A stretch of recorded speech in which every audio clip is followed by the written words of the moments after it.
ดีตจะหมดจดอนาคตจะสดใสต้องแก้ไขที่ปัจจุบันวัดพระธาตุดอยน้อยพันปีรถดีแคนตาลูปลำใหญ่กวางชนเรื่องชื่อลือไกล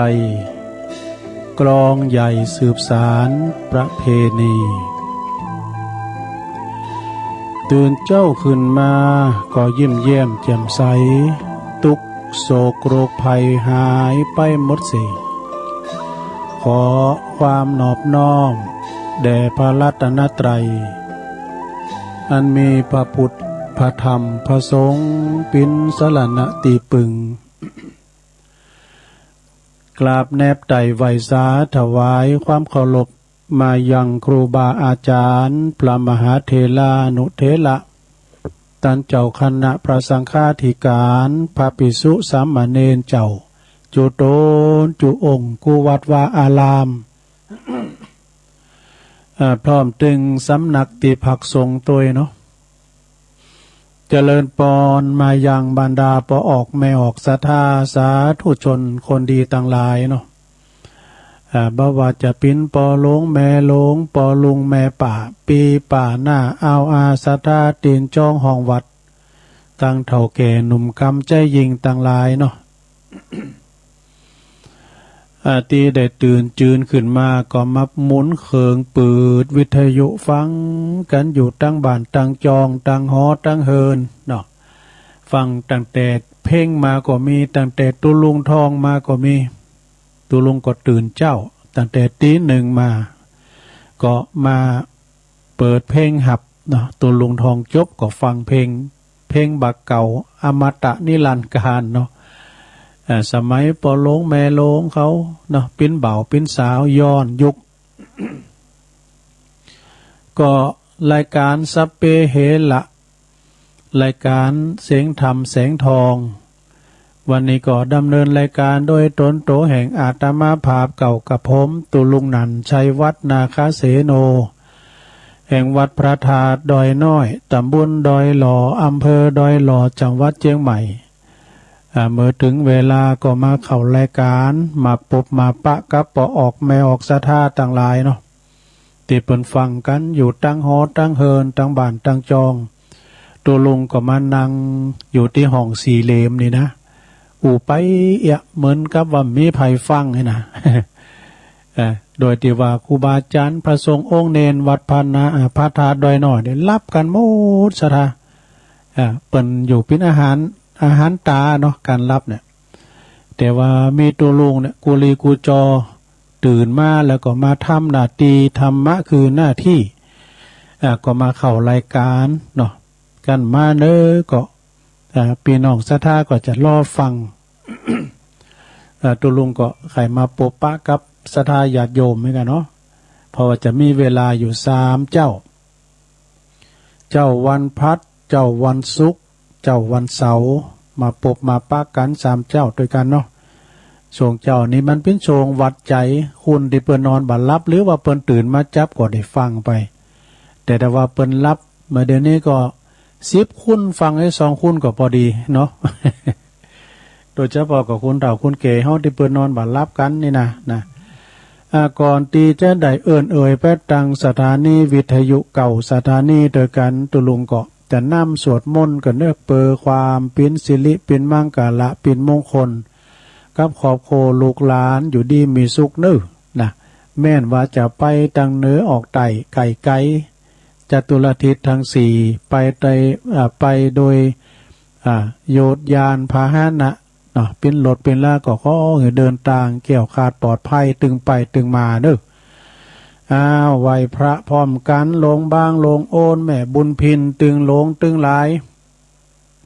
ไหวพระพร้อมกันไปเลยอะระหังสัมมาสัมพุทโธภะคะวาพุทธังภะคะวันตังอภิวาเทมิสวากขาโตภะคะวะตาธัมโมธัมมังนามัสสามิ สุปฏิปันโนภะคะวะโตสาวกสังโฆสังฆังนะมามินะโม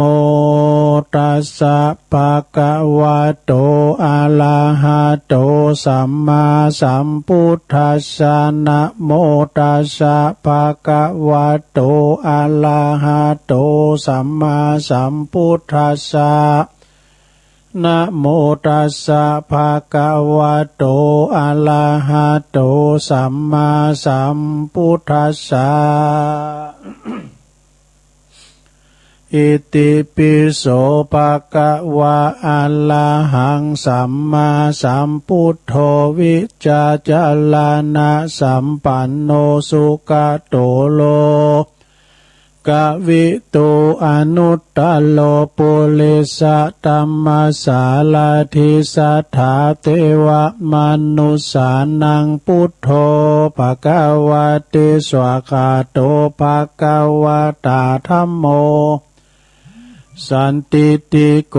อากาลิโกเอหิปัสสิโกโอปันนะยิโกปัจจตังเวทิตาโปวินโยเหติสุปฏิปันโนภะคะวะโตสาวกสังโฆ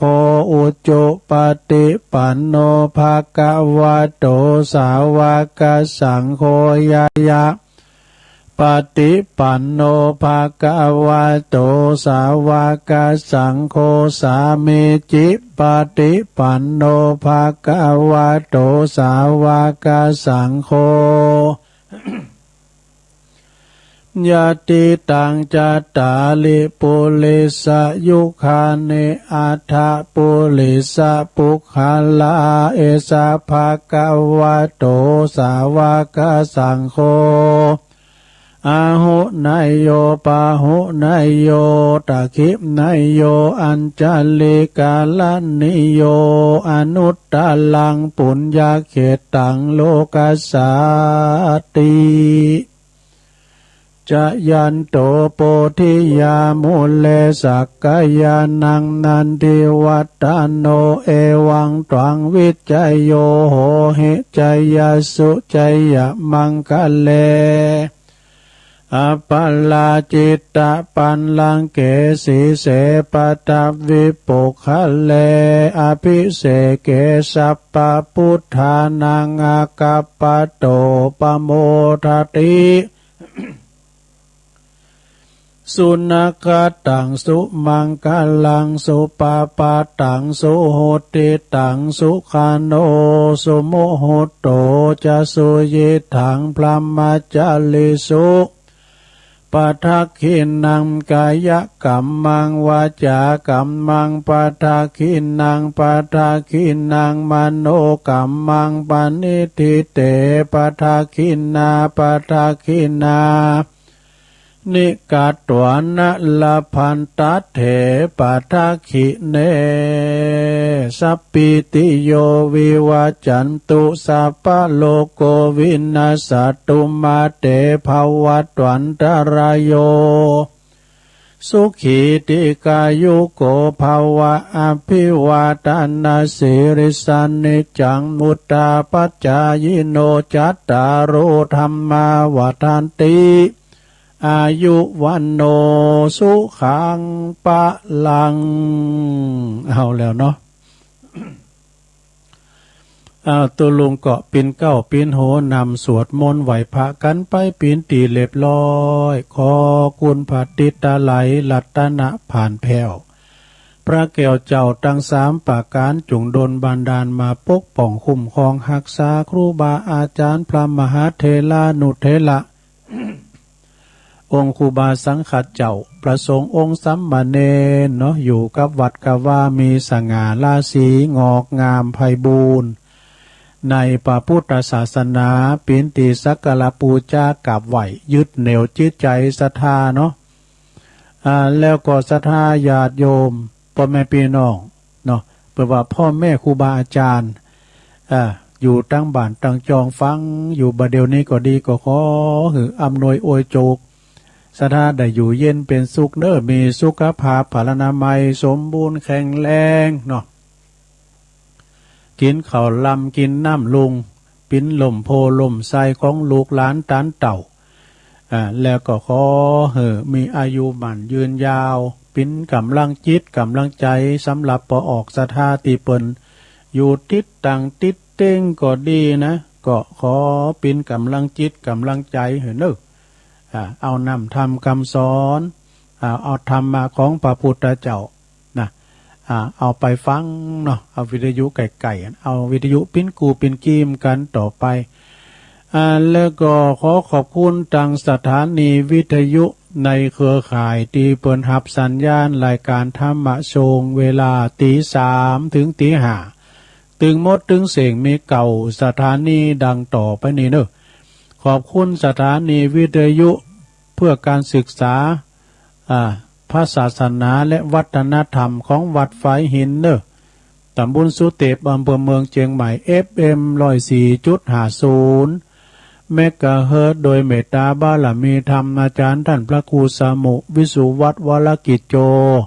อาจารย์พระครูเปิ้นลิงสัญญาณไปแต่เมื่อตี 1 กึ่งแล้วเนอะ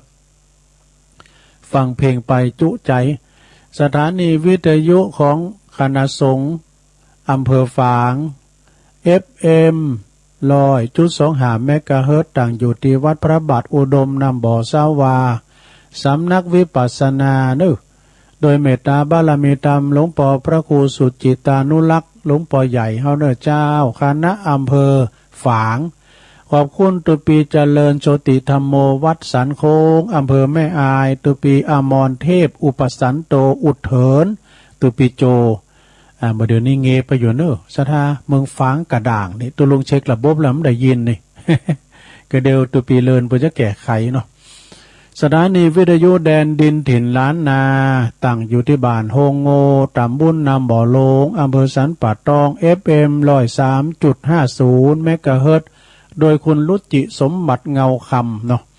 สถานีวิทยุคลื่นธรรมะของชุมชนวัดห้วยตองซักตำบลขวงเป้าอำเภอจอมตอง FM 98.75 เมกะเฮิรตซ์โดยเมตตาบารมีธรรมอาจารย์พระครูวาปีวรมานิตท่านพระอาจารย์ชาวลิชยวังโสโซนไต่นี่ฟังเสียงดังฟังชัดดีเนอะนะดังไปไกลตั้งเมื่อตี 2เปิดเพลงเข้าไปนะขอบคุณแม่เพนข่าวเตี้ยด้วยเนอะเปิดโทรรายงานว่าเสียงดังดีเนอะตุลุง สถานีวิทยุมนเสียงธรรมตั้งอยู่ที่วัดบุพารามตำบลช่างเครื่องอำเภอแม่แจ่มเนอะ FM 106.25 เมกะเฮิรตซ์โดยเมตตาบารมีธรรมหลวงปู่พระครูมงคลวิสิทธิ์หลวงพ่อใหญ่เจ้าคณะอำเภอแม่แจ่มเนอะขอบคุณท่านพระปลัดอุทัยถึง2 ตุนด้วยเนาะเป็นพระเจ้าหน้าที่ลิงสัญญาณไปพี่น้องเมืองแม่แจ่มเนอะแม่ขันแก้วเขาบึดก็โทรมาสถานีวิทยุเน็กเนวเรดิโอ FM 96.75 เมกะเฮิรตซ์ตั้งอยู่ที่บ้านจงตำบลทุ่งกวาวห้างหุ้นส่วนจำกัดอนุสรณ์เรดิโออำเภอเมืองปานจังหวัดลำปางสถานีวิทยุชุมชนคนเหนือเขื่อนตั้งอยู่ที่บ้านดงดำอำเภอฮอดจังหวัดเชียงใหม่ FM 90.75 เมกะเฮิรตซ์เนอะสถานีวิทยุเพื่อการศึกษาและพัฒนาอาชีพ เรดิโอเน็ตเวิร์ก FM 103.00 เมกะเฮิรตซ์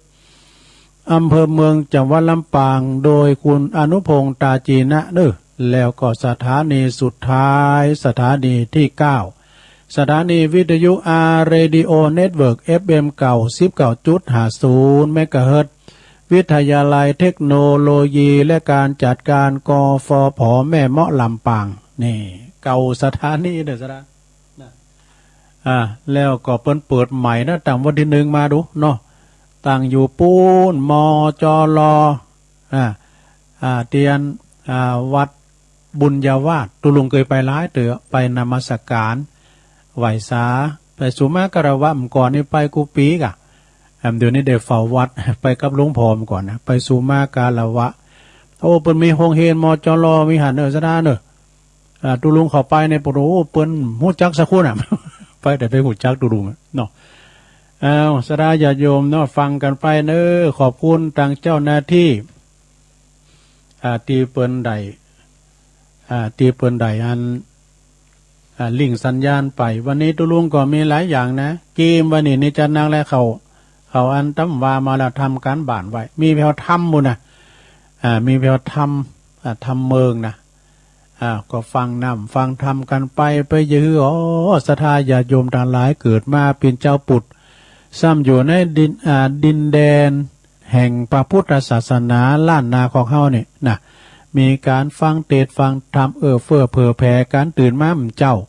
ตื่นมาตอนเจ้าก็ฟังกันต่อเนื่องจนถึงเมื่อคืนยามรับยามนอนฟังธรรมะกันน่ะเจ้าสายบ่ายค่ำคืนเนี่ยโอ้ตื่นมาเจ้าก็มีคุณมาอวยปอนมาปันป้อนตุลุงก็มาปันป้อนแล้วเนาะแล้วก็ส่งความสุขให้ทุกท่านทุกคนตัวแล้วก็มีเรื่องราวค้ำมาให้คลายเคสพองเนี่ยนะ เนาะฟังกันไปมีความหูมาฝากความหูนี่ก็โดยภูมิปัญญาพอออกศรัทธาเนี่ยแต่เป็นสูงตั้งอินเทอร์เน็ตมาพองก้าอยู่นะเนาะ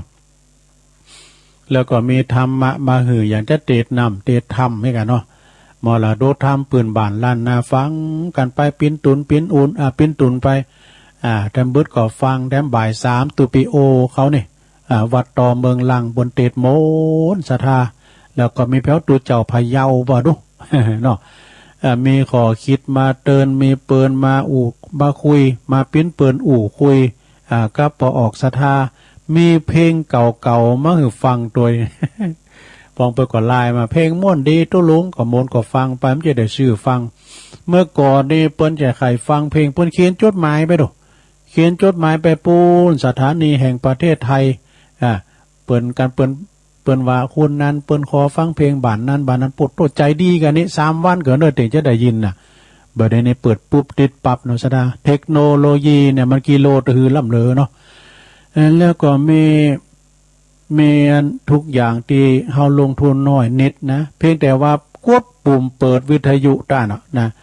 เฮาก็จะได้เป็นผู้ที่โชคดีอย่างก็เพราะว่าเฮามีคืนวิทยุคืนที่เปิ้นใฝ่ในธรรมที่เจ้าของสถานีเนี่ยปล่อยออกไปเปิดลิงก์สัญญาณนำเอาตัวเจ้าครูบาอาจารย์ที่เปิ้นมาออกรายการหือศรัทธาได้ฟังกันตั้งฮอดตั้งเฮินฟังทุกอิริยาบถ4นั่งนอนยืนเดินจะได้ฟังไปก็รับไปก็ได้เนาะสำหรับศรัทธาญาติโยมอยู่ตั้งบ้านตั้งจองก็ฟังกันไปลิงก์สัญญาณกันไปกันปิ้นตีเรียบร้อยสำหรับการติดน้ำเกตามก็เหมือนกันเนื้อสดาเปิ้นมีอานิสงส์นะประวัติว่าปิ้นตุเจ้าตุนได้ครูบาอาจารย์พระครูเจ้าคณะหรือว่าพระเดชพระคุณท่านเจ้าคุณเปิ้นมาหือขอคิดธรรมะอานิสงส์ของการฟังนะมีธรรมอยู่5 ประการการฟังเทศฟังธรรมมีอานิสงส์อยู่5 อย่างก็คือ1ผู้ฟังธรรมนั้นยอมฟังสิ่งที่มันเคยฟังเนี่ยถ้าได้ทำเคยฟังซักอันนี้มันเป็นจะได้เปิ้นก็จี้แจงเปิ้นมาแสดงให้ฟังแล้วก็ข้อ2นั้นสิ่งได้ที่เคยฟังแล้วยังบ่เข้าใจชัดยอมได้เข้าใจสิ่งนั้นชัดขึ้นมาเปิ้นจะอธิบายเนาะแล้วข้อ3บรรเทาความสงสัยเสียได้เป็นอย่างด้วยเนาะเปิ้นจะจี้แจง4ทำความหันหรือถูกต้องทำความหันก็คือหันว่าทำดีได้ดีทำโชว์ได้โชว์อันนี้เป็นความหันสุดท้ายจิตของผู้ฟังยอมผ่องใสเนอะฟังน้ำฟังทำแล้วโอ้ยคำว่าฟังเปิ้นฟังกันแรงว่าเนาะเปิ้นโทรเข้ามาเนี่ยทำเปิ้นมนอกมนใจก็จิตใจก็ผ่องใสขึ้นมาฉะนั้นญาติโยมทั้งหลายก็ฟังกันไปนำธรรมคำสอนพระเจ้าประสงค์องค์ครูบาสังฆะเปิ้นมาเทศน้ำเทศธรรมให้ฟังเนาะแล้วก็ช่วงเวลาที่ว่าเราจะถึงเดิน12เนี่ยเปิ้นก็ตานขันเข่าขันน้ำกันอุทิศแผ่กุศลไปหาปอหาแม่เหล่าญาติกาวงศาตีเปิ้นลุ่มหายตายจากเฮินตีเคยอยู่จากอู่ตีเคยนอนจากหมอนตีเคยนุน จากบุญที่เคยได้กระทำจากกรรมที่เคยก่อจากน้ำบ่อที่เคยตักเนาะก่อนไปมีน้ำบ่อด้วยต้องปัดพักจากที่อยู่ที่อาศัยไปมกับรับตื่นฟื้นมีนิ่มป้นพายดื่มป้นสาคุณละสดาเนาะเพราะว่าเจ้าว่าข่าเพราะว่าจะเป็นเจ้าตุเจ้าวัด เจ้าบ้านเจ้าจองเจ้าฟ้ามหากษัตริย์คุณกวาดถนนถึงข้าวตายเหมือนกันหมดเนาะเมื่อปอเมเฮาหลวงรับดับคันไปก็ดีจะตานตานหาปอก็ดีหาแม่เปิ้นว่าแม่ก็คือเป็นคนแรกที่หันเฮาเกิดมาปุ๊บก็แม่เนี่ยเนาะหันก่อนเปิ้นแล้วก็ปอก็มาหันคนที่สอง แม่ก็คือคนแรกที่อู่กับเฮาแม่ก็คือคนแรกที่เจ็บเปื้อเฮาแม่ก็คือคนแรกที่กอดเฮาแม่ก็คือคนแรกที่เล่งดูเฮาเนี่ยแล้วก็แม่คนแรกที่หักเฮาเนี่ยหักกันแป้งกันหักปอหักแม่แต่นั่นเฮาเมื่อเป็นลูกเป็นเต่าก็จะไม่ได้ลืมนะสดาแต่ว่าปอแม่ลุ่มหายแต่จากไปก็ตานขันเข่าคือเปิ้นว่าพระพุทธเจ้าเปิ้นว่าทิศเบื้องหน้านั่นก็คือมารดาบิดาคือปอแม่เฮานี่บุตรพึงบำรุงด้วยสถานห้าเปิ้นเล่งเฮามาก็เล่งเปิ้นตอบทำกิจตุลาของเปิ้นดำรงวงศกุลของเปิ้นดำรงวงศกุลหันแล้วก็ลืมมาแล้ว แล้วก็กำเดียวก็จะมีนิทานเล่าเนื้อสะท่าเนี่ยแล้วก็จะมีธรรมมาเตเนื้อสะท่าได้ฟังเนาะในธรรมวันนี้จือเลืองว่ากายนครมีพญาจิตตลาดเนี่ยธรรมผูกนี้มันเป็นจะใดกายนครเนี่ยเดี๋ยวก็ลองฟังก่อนเนื้อสะท่าเนอะมันมีในตัวเฮาเนี่ยโมดกายนครนี่นะกายนครนี่ก็จิตตลาดก็คือจิตใจของเฮาน่ะใจเป็นนายกายเป็นบ่าวกันแล้วว่ากันกายกันใจสั่งมาเนี่ยใจสั่งมาแล้วจำเป็นต่อไปกับใจแล้วเปิ้นก็ว่าระวังศัตรูนะขาซึกมันจะมาอยู่เปิ้นว่ามีพญาเต้าไทยมีชื่อว่าจิตตลาดนี่ก็อยู่ภาษาพังกาหอคำนะกว่างศอกยาววานาคืบ เนาะกว่างก็ศอกยาวก็วานาก็ได้คืบเดียวแล้วมีประตูอยู่6 บาน6 ช่องกันนะดูอันนั้นก็คืออายตนะภายในภายนอกเขาเนี่ยตาหูจมูกลิ้นกายใจนะอันเวียงใจนั้นก็คือหยังเวียงใจนั้นเราก็มาได้แก่กายของเฮาหรือว่าตัวเฮาเนี่ยนะตัวเฮานี่แหละคือเป็นเวียงใจกว่างศอกยาววาน่ะเป็นของเฮาเนี่ยเอาวัดลงหนาก็ได้คืบเดียวนะแล้วเป็นว่าดาบเทนกานะที่มันจะมาขัดจัดศัตรูก็คือหมู่ขาซึกนั้นก็ได้แก่ความโลภความโกรธความหลงกิเลสต่างๆก็เอาดาบเทนกาฟันก็คือศีล 5 ศีล 8นะก็เดี๋ยวลองฟังก่อนนะลงเด้อเดี๋ยวฟังไปรับไปอันนี้เป็นธรรมกายนคร วันนี้ก็เจ้าภาพก็พอสมศักดิ์แม่เพนขาวเตี้ยเปิ้นจัดต้านไปหาปอน้อยปออุ้ยน้อยปันแม่อุ้ยเงินจีนาอิตัวแล้วก็นายอเดกชัยกวินตาลไปหาปอสอนชัยกวินโดยนั้นแล้วก็ตั้งศรัทธาเฮาเต่าขาดทั้งหลายปิ้นเจ้าภาพโดยการหมดเนาะศรัทธาปิ้นเจ้าภาพโดยการหมดกายยะนกรปิ้นจะได้ลองฟังก่อมป้อยาวเก่านะฟังไปก่อนรับไปนะลงเนอะวันนี้ขออันป้ออาจารย์ป้อนานพรมวิริยะ สันทรายของน้อยพี่น้องเมืองฝั่งเอาอาราธนาก็เราป้อนานปลมมาเลยต้นอกแอนภาพต้องเต้นวิมานทองทำอันใดเดทาลาทาลองตามกองแห่งนักปราชญ์ผู้ข้าน้อยนาฏก็ขออาราธนาธรรม มมังธัมมันปัจจังอาราธนังกะโลมาขอบคุณพระนานพรหมวิริยะดื้อสันทรายของน้อย เอาฟังไปรับไปในลงเนอะกายนคร นะโมตัสสะภะคะวะโตอะระหะโตสัมมาสัมพุทธัสสะกุมภูปันนังกายเมมังวิติตาวานาคาลุปังลุปานังจิตตังเอตังนากาลตวาโย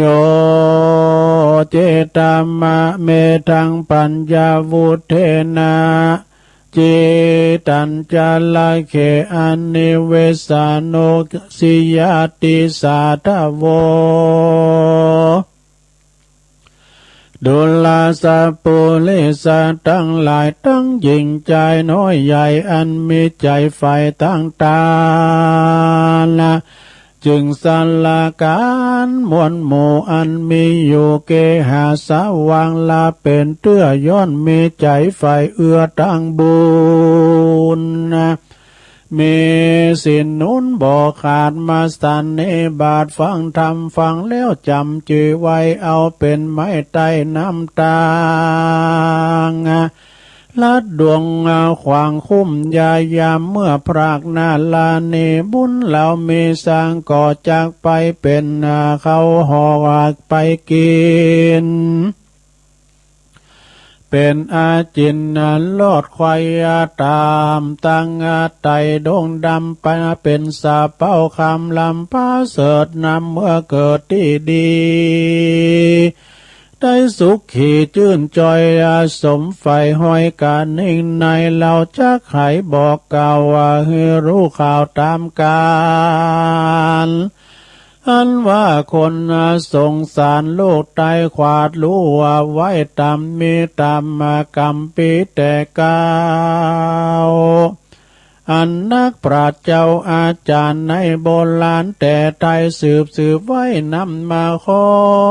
ศรัทธาจูผู้จงพรำรู้ยาวไปแปลงใจใส่ตั้งมันติดสอดดันตามตำบัดนี้แดดเตอกินละดังใดรู้มานิสัยยังมีเต้าทายชื่อว่าจิตตราชอยู่ในปราสาทเจียงคานสุขสำลันชื่นจอยบ่อตำก้อยเครื่องขี่เสวยผู้ลีเป็นหม้อกวางนึ่งศอกยาวนึ่งว่าวัดหลวงหน้าใดคืบใดไข่บอกไว้ดีลีส่วนประตูมีนั้นมีอยู่6จ้องขึ้นคนขึ้นล่องไปมามีเสนามากตาววงเวทเฝ้าแห่นการเต้าหอจันนาทีลาดบ่อพระมาทลาสาลิลอมหาเข้าน้ำวาทูพร่ำปัจจัยพื้นครัวใบแผ่นพาตังเครื่องง่าอลังการเมียยามเมื่อข้าศึกหาเหนือตายก็บ่อหอนใดเครื่องขีดเต้าปูลีหาวหาดมาก็ไล่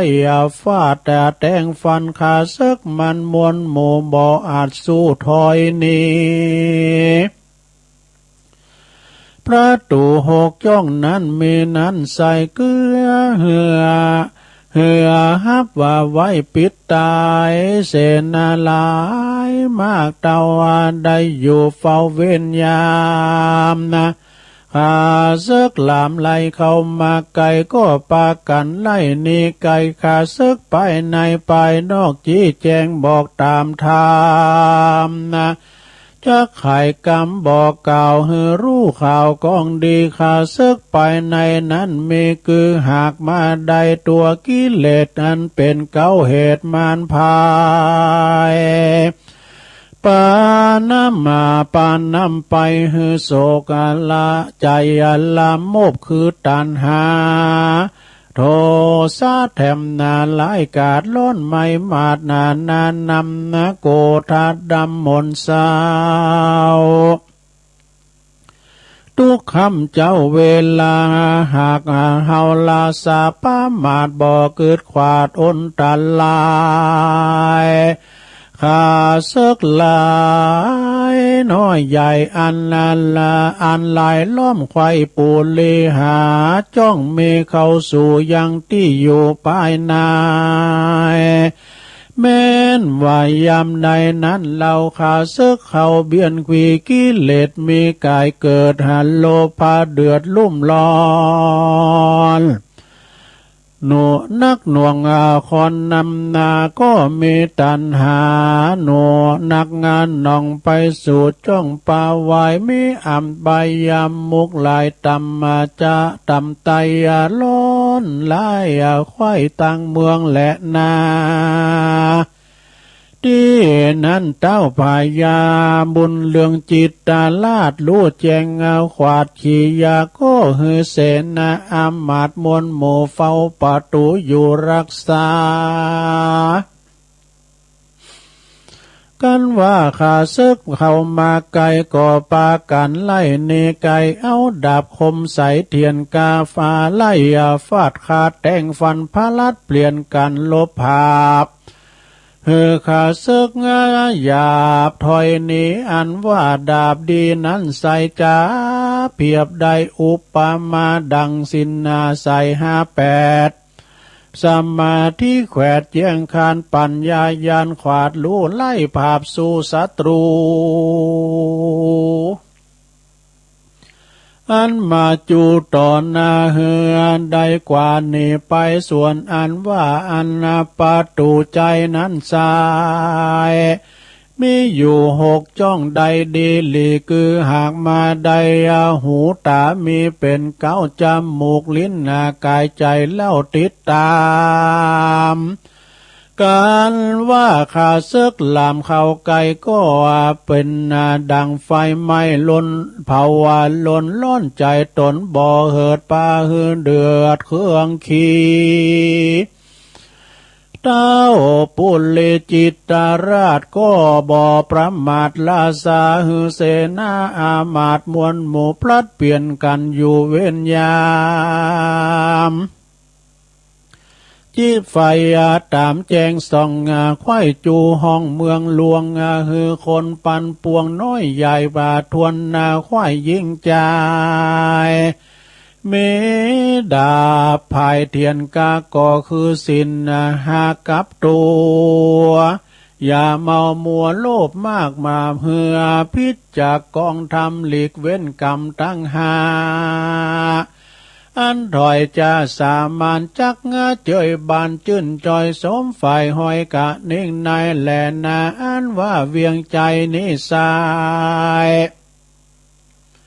อุปมาไว้ดังตัวเรา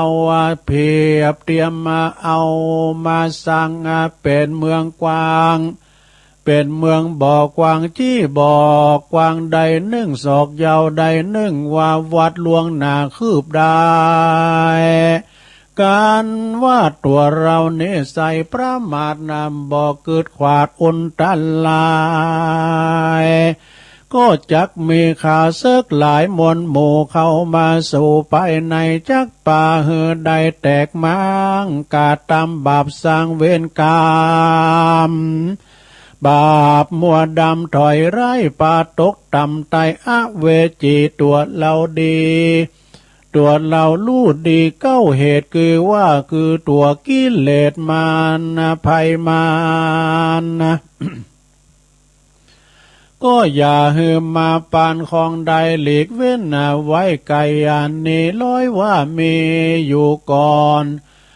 เข้ามาลี่ซอนภายในจุงเอาสินใสวิเศษไล่ออกเขตกายาเอาสติมาตั้งมานละพิจารณาสันอาการมีสติปัฏฐานตั้งสี่ลู่แจงทีขียาเมกายานุปัสสนาเป็นเกาเวทนานุปัสสนาเล่าติดตาม จิตตานุปัสสนางามแจ้งส่องธรรมานุปัสสนาปองในใจเอาสัมมาติไข่ตั้งไว้เพื่อหือใดเจยบานาจำเลินชันตั้งสี่หือแมนที่กองดีลบหลีกหนีกิเลสหือใดพ้นจากเขตอาบายนั่นแหละนาแทมประการหนึ่งสายเป็นข้าศึกแต่ไทยมานานงาก่อคือมีกับสงสารโลกลาสัตว์ทวนนาโลกีบ่อาจเนเว้นนาหลีกเว้นลบจากเส้นลบหลีกเส้นมันไปเป็นข้าศึกไปในอาจกามาไล่คาเขคาสัตว์นาหลายหลากตายลาพรากลาเนพระมนเนเป็นเจ้าโตนเป็นเก้าศาสดาได้เตสานาโอวาทเป็นบทบาทกาถาว่าเอตังทุกขังอาลิยสัจจังจาติปิทุกขาจลาปิตุขาพยาติปิทุกขามาลันนัมปิทุกขันติดังนี้ใครกำเก่าจียนินาหากเป็นภาษาพระพุทธเจ้าว่าเหล่านี้เป็นตายแปรเป็นกรรมไทยนั่นโสก็ว่าจุงกึดหันโตดสงสารเนพระมารหลายแหลเป็นทุกแผ่บ่อเหือทุกย้อนเกิดทุกย้อนชาติเกิดเป็นคนทุกเผ่าวันล้นกดแขวดเม108ประการ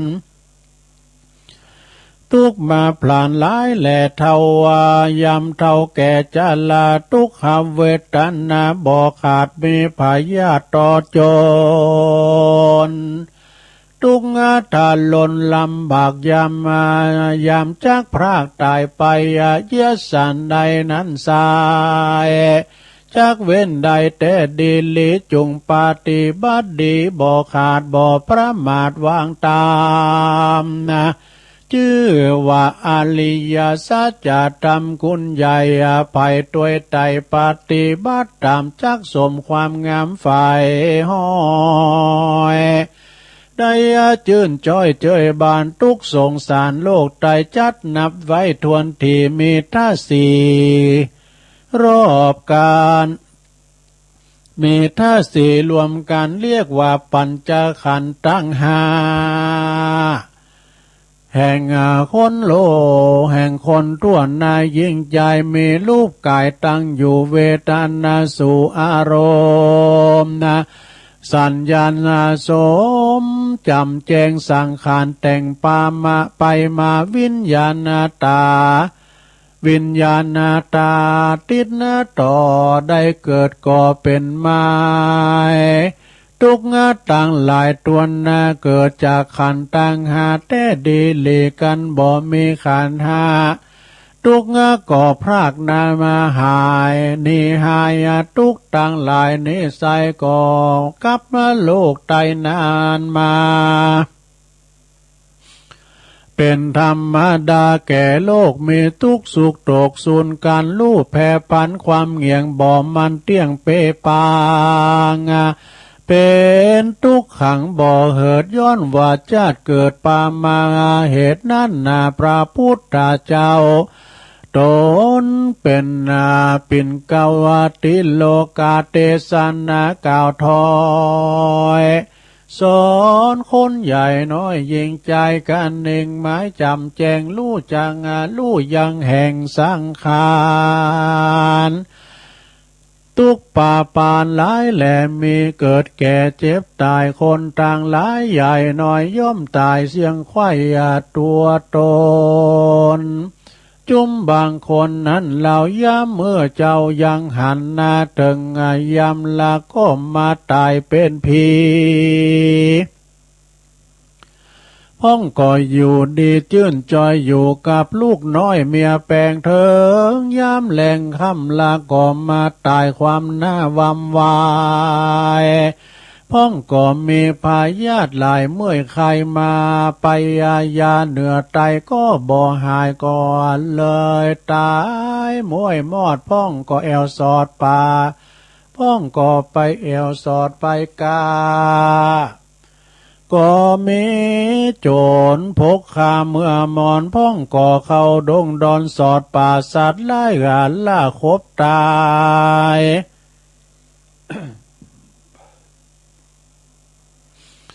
พ้องอากรรมลายแต่ไทยฮือได้สั่งไว้นำมาพ้องก่อมาตายย้อนลดลาเป็นเหตุพ้องอายุเขตอย่างน้อยก็มากากาดก้อยเป็นปีพ้องก็มีอายุแก่เท่าเถิงจักเข้าสู่มรณะมนุษย์โลกไตทวนควายยิ่งใจย่อมจากตายมวยม้างบอลหลอข้างคนใดอายุไข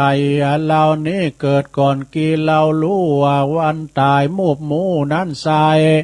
บ่อาจรู้ใดดีหลีสินหาดีอย่าขาดอย่าประมาทวางใจ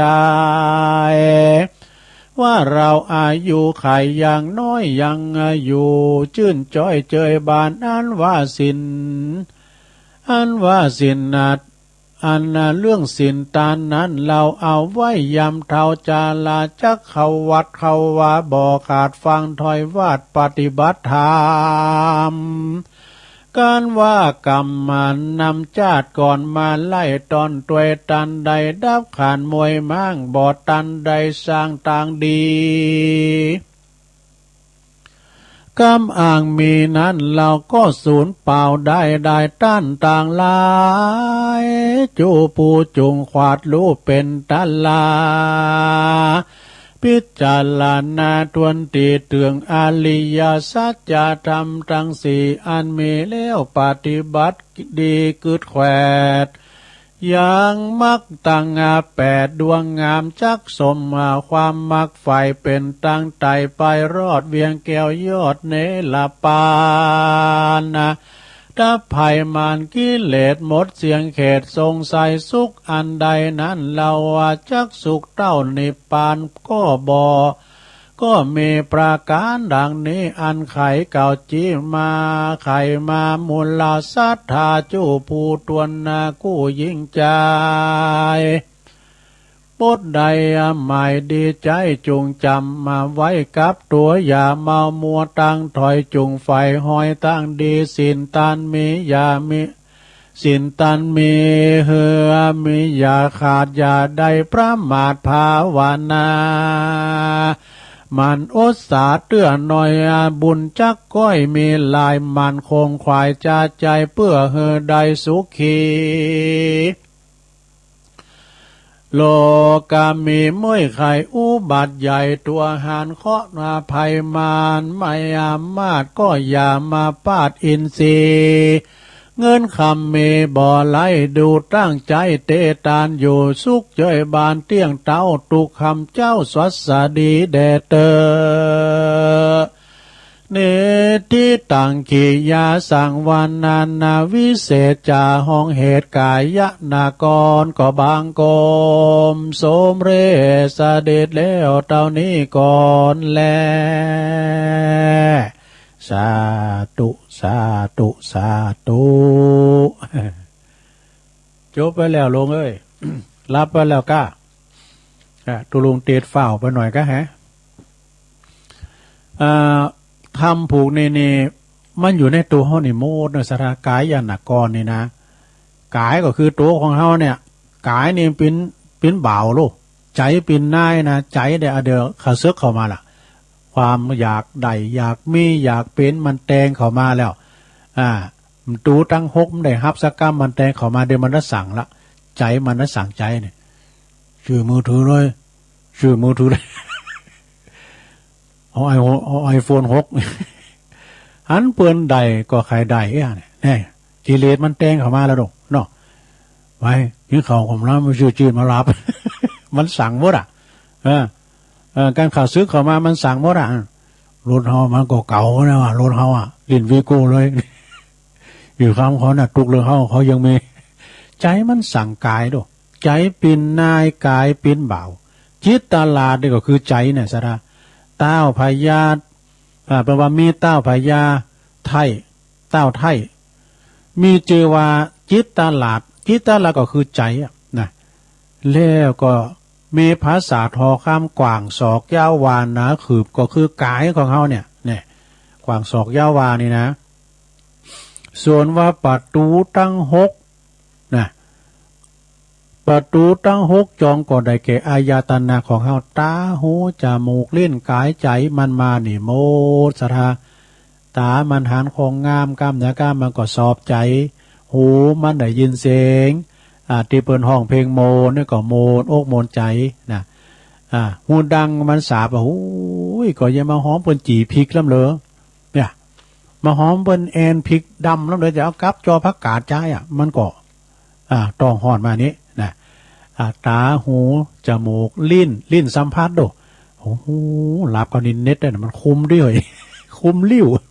ลิ้นมันสัมผัสดูเนาะลิ้นนี่จะได้หลายอย่างนะถ้าอูดจากกันมีลิ้นเนี่ยนะอูมได้เนาะมันลิ้นขวางดูเนาะก็ลิ้นขวางแปมอย่างนะเด้ออันนี้วันอะไรอย่างเด้อวันเสร็จวันไหนผมอย่าไปวันนะดูลิ้นนี่สัมผัสหลายอย่างตาหูจมูกลิ้นกายก็คือตัวของใจนี่กันเนาะใจเป็นนายกายเป็นบ่าวเนี่ยลงเนอจะไปมาฟังกิเลสมันจะสั่งการเท่านะเนี่ยจิตตลาดเนี่ยพญาจิตตลาดเนี่ยอยู่ภาษาทอคำมีประตู6 บานปิดไว้จะไปเจอมันลำไปมีเสนาอามาตย์เฝ้าแวดเฝ้าบ่หือขาซึกมาประสิทธิ์เนาะการขาซึกมาประสิทธิ์ก็ไล่มันไปเฮ้น่ะนั่นแล้วก็ได้แก่กายนะอันเดียวกันเนอะอันนี้เป็นมาหลายเตือวิทยุลุ่มดังกะจะได้หมายเลขว่ะไปเฝ้าโทรมาเด้อ621นี่นะการว่า221นี่ของหลวงพ่อหลวงพ่อมานิดเจ้าเปิ้นโทรมาก่อนหน้าละก็เดี๋ยวตุลุงบาไปกันเนอะโอ้ยังแทบ5 นาทีจะถึง4 โมงแล้วลงเอ้ยถึงไหนขาดตอนไปนะแล้วก็สนายาโยงกวางศอกเย้าวานนะขืบเนาะเปิ้นว่ามีเทนกานั่นก็คือศีล5ศีล8นะสนายาโยมทั้งหลายมีเทนกาก็คือได้แก่ศีล5ศีล8ควรเฮาถ้ามีศีลอย่างน้อยมีศีล5ศีล5เป็นประจำในใจกันทุกคนนี่นะเมืองไทยเฮานี่เปิ้นว่าอยู่สุขสบายมีไผขาฟันบั่นแต้งกันแล้วนะแล้วก็บ่มีเปิ้นมีขอกหลงละนะก็คือเฮาจะอยู่กันอย่างลมเย็นเป็นสุขมีความสุขเพราะว่าเฮามีศีลมีธรรมกันพอลอดสถานต่างประเทศข้ามซังเนี่ยเปิ้นหนีออกจากประเทศลูกันขืนเฮอร์บินในปอตีกันพองก็หอยแหวนไปโตกต่างอากาศมาตายก็มีสถานญาโยมทั้งหลาย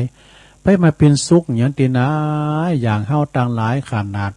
ว่าโยมได้ก็เปิ้นเอามาหือกินเนาะโยมได้ก็เปิ้นเอามาหือกินเอามาคืดพอเด้อสถานญาโยมคืดพออย่างใดก็คืดพออย่างนั้นแม่กองคำแม่กองคำลินตะพานนี่นะเปิ้นอยู่ปุ้นสีโบบานโคแขบุญสบายเลือดตุกันนะดูก็สามารถสิก็หลวงพ่อบุญส่งออกให้เอาของกินของกว่าก็ลุงทองอินเขาป่าสีเขาเนี่ยมงคลชัยสิทธิ์เนี่ยนะเปิ้นเป็นปกกาเดี๋ยวถ้าดับไปละพุ่นเปิ้นไปกาดนิคมบุญลุงทองอินเนี่ยนะป่าสีเขาเนี่ยแม่อุ้ยกองข้ามเนี่ยอายุ80 ปลายนะมันมีความโชคดีหลายอย่างอันนี้เปิ้นมีลูกมีหลานเนาะลุงม่ามเจ้าเปิ้นก็เอามาให้กินโอ้ดีแล้วเนาะทุกเจ้าก็ยังได้ทำหาอาหารอยู่เนาะก็ทำก็จบไปขอบคุณแม่เพนขาวเตี้ยจากตาจ่างเวงน้องหล่องปอสมซักแม่เพนขาวเตี้ยเปิ้นโทรมาปิ้นเจ้าภาพพี่ดอกก็พร้อมตึงลงตึงหลายนะเอากินฮอตตานด้วยกันมีนำทำคำสอน ปอนานสายย่านว่าโอ้ครูบาท่านเจ้าเพิ่นว่าคือก็ท่านพระคุณเจ้าอนุรักษ์รักษาไว้เน้อนะนำธรรมคำสอนมรดกธรรมนะก็ได้ฟังกันดึงว่าตึงติดเนี่ยนะสาราเก่าตุนกันนะดูตั้งแต่บ่าย3บ่าย4ว่าก็ฟังท่านพระครูสังฆลักษณ์ธนาอัตรัตนศิริวัดหาริกาลามฝั่งละปูนเส้นตุนโฮงพุ่นน่ะแล้วก็แถมตุนหนึ่งกับพุ่นน่ะอยู่เว้งป่าเป่าสันกูดห้องพุ่นน่ะครูบา40,000ครูบา40,000ก็มาเตะเนี่ยเนี่ยสาธาได้ฟังน้ำทำคำสอนในเมื่อก็ฟังตูปิโอเขาเนี่ยวัดตอมเมืองลังแล้วก็ตุเจ้าพะเยาตุเจ้าพะเยานี่ตัวหนุ่มตัวน้อยเตะทำจัดเน็ตเฮ้ยเอาวันนี้นี่เปิ้นหูตาเปิ้นดีอย่างลุงมันเฒ่าแล้วเนาะก็ไปตามน้ำตามถ้ำนะไปตามเนื้อผ่าอันนั้นก็บึกก็ถ้าฟังในโรงเนื้อฟังน้ำฟังธรรมกันก็ไปก็จะได้อันเอาเนทานกล่อมมาเล่าให้กันเด้อเอาเนทานกล่อมมาเล่าให้ซะท่าได้ฟังเกินเจ้าวันเจ้าหลวงโอนเขาเป็นนักเลนใช่นะอันนี้มันก็มีคติธรรมเหมือนกันนะสำหรับนิทานกล่อมก้านิทานมาในธรรมกายนะเนาะอันนี้ตามเรื่องนี้ให้ชื่อเรื่องว่ากำเนิดแห่งทะเลทรายนี่มันเป็นจะได้ไว้ทะเลนี่สดาญาติโยมทั้งหลายไผอยู่ไกลทะเลนี่ซัมเตอร์สึนามิมาเนี่ยมันมาเป็นคืนเนาะทะเลเนี่ยเพิ่นว่ากว้างคือกว่าทะเลศอกกว่าทะเลน่ะมีโลกของเฮานี่มีอยู่โลกที่เฮาอยู่นั้นนิทานนี้ก็ประมวลซะได้เมื่อข้างอดีตการเด้อมีพระผู้เป็นเจ้าผู้สร้างโลกนะนี่บ่เปิ้นว่าไว้อย่างสวยงามเด้อโลกก่อนนั้นนะมันยังมีอย่างแต่ว่าเด้อบ่มีก่อนมันมีพื้นทะเลทรายมีน้ำก่อนน่ะมันแห้งแล้งอยู่บนโลกสักแห่งเลยมีเลยนะทะเลทรายนะทุกครั้งที่มนุษย์ผู้ทำผิดนี่นะทรายก็จะตกลงมาบนโลก1 เมตรพอดูโอ้ทะเลทรายถ้าคุณมนุษย์เมื่อคุณเฮาทำผิดกรรมหนึ่งทรายก็จะตกมา1 เมตรว่ะนะอันนี้เป็นกรรมสาปตีพระผู้เป็นเจ้าเปิ้นว่าไว้นะเป็นคำสาปบอกไว้กับเหล่ามนุษย์เป็นคำสาปไว้แล้วก็เหล่ามนุษย์ต่างหลายยังอดไข่โหกับคำสาปในบ่ได้นะมันจะมีไอ้ดอกทำผิดกรรมก็ใส่ตกมาเม็ดนึงพวกเขาเกิดบ่ออกว่าเม็ดทรายเหล่านี้เม็ดทรายเหล่านั้นจะทำให้โลกของเฮาโลกของพวกเฮาเนี่ยอยู่นั้นเกิดสิ่งเลวร้ายอย่างได้ผองนะเอาเข่าคุณเฮาทำพิษกันทรายก่อนนักคือมาติ๊กๆบ่ได้นี่เต็มไปหมดทรายนะพวกกันมีทรายก็แปลงตึกแปลงล่ามบ่ได้เนาะ อันนี้มันในนิทานพุ่นน่ะทำพิษกรรมหนึ่งทำพิษกรรมหนึ่งก็ทรายก็ตกมาเม็ดหนึ่งเอาเข่าเพิ่นได้ทำพิษลายครับปวดทะเลทรายปีนทะเลทรายไปเลยเนี่ยแล้วก็โลกที่เฮาอยู่เขาโลกที่พวกเขาอยู่นั้นโลกที่พวกเขาอยู่นั้นความสวยความงามบ่มีอยู่นะกำลังจะเป็นความแห้งแล้งของทะเลทรายเพราะว่าคุณเฮาทำพิษหนักทรายมาก่อนหนักมาติ๊กเพราะความพิษความชั่วทั้งหลายตีมนุษย์ก่อขึ้นบ่ยุดบ่ย่างหย่อนเลยบ่ยุดหย่อนนั่นเองนะทรายตีตกลงมาทีละเม็ดจึงสะสมไว้เป็นจำนวนมหาศาลดูกลายเป็นทะเลทรายที่แห้งแล้งในที่สุดจบซะนะก่อมประมวลซะตะใดนะนิทานเรื่องนี้เปิ้นสอนฮู้ว่าคนเฮามักประกึศว่าความชั่วเล็กๆน้อยๆจะก่อเกิดโทษภัยอันยิ่งใหญ่ใดนี่ทรายเม็ดเดียวมันไม่มีพิษสงหยังเอาเข่าเนี่ยเอาสละสไลเนาะกรรมว่าสละสไลนี่จะถามไปตังผู้ฮู้กรรมไทยเป็นว่าจะฮื้อ ก็ทรายก็เลยเต็มบ้านเต็มเมืองอันนี้นิทานอีสปก็จบลงไปเนาะสถานเนาะนิทานอีสปก็จบลงไปตอนนี้ไปตุลุงก็เอานี่มาวาดกรรมซะนะว่าไม่ได้วาสกรรมนี่นะไม่ได้วาสกรรมว่าเนี่ยก็คือกิจวัตรของผู้ติบทเนาะ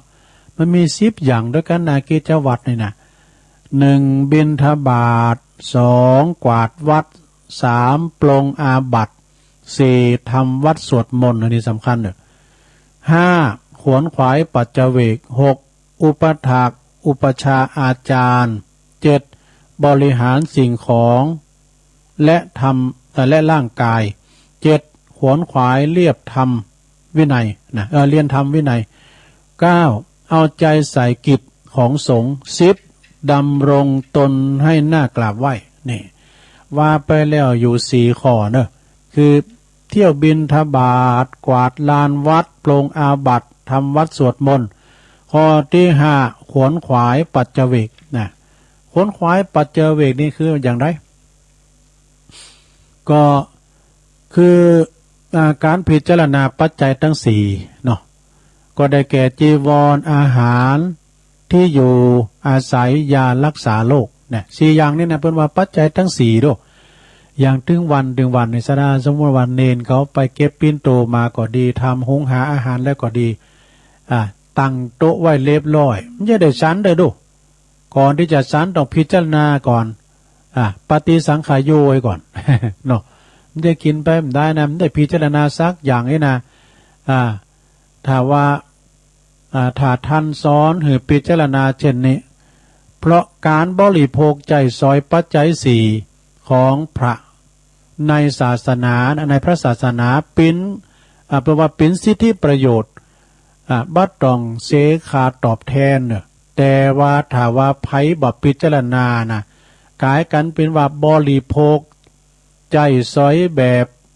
ปิ้นหนี้เจ้าบ้านเนี่ยสถาถ้าว่าตายไปเนี่ยยอมบ่ป้นในการเกิดเป็นสัตว์ตาลิสานนะเช่นวัวควายไถนาใช้หนี้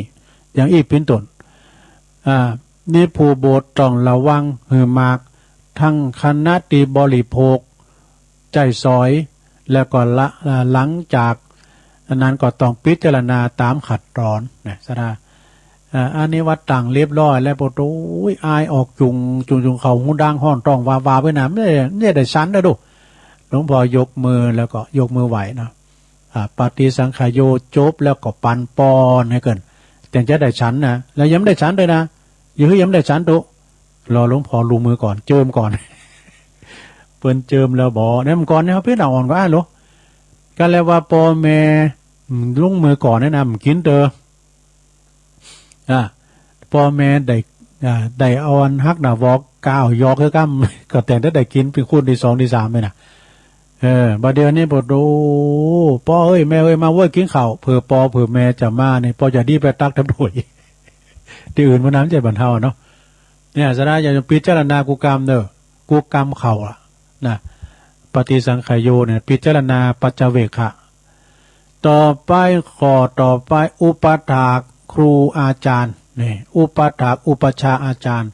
อุปชานี่นะสดาญาติโยมทั้งหลายมังกรนี่นะมังกรนี่เปิ้นย่ำกำหนดกฎเกณฑ์นะโบสถ์ใดหมดสดาเปิ้นจะโบสถ์หน้าไฟตุลุงก็เคยโบสถ์เห็นเน้นเขาเนาะมากำสีกำหาโบสถ์เลยก่อนนี้เปิ้นจะถือดูเอาเข่าเปิ้นโบสถ์แล้วมันสิกะแล้วไผเป็นอุปชายโบสถ์ต่างเก้าไหนมาน่ะโบสถ์หน้าไฟโบสถ์จุงศพแล้วก็ซึ่งในรถพระธรรมซิกเคยมีนะต่อจากนั้นเปิ้นก็เลยห้ามเจ้าอาวาสก็ดีหรือว่าจะมีใบอุปช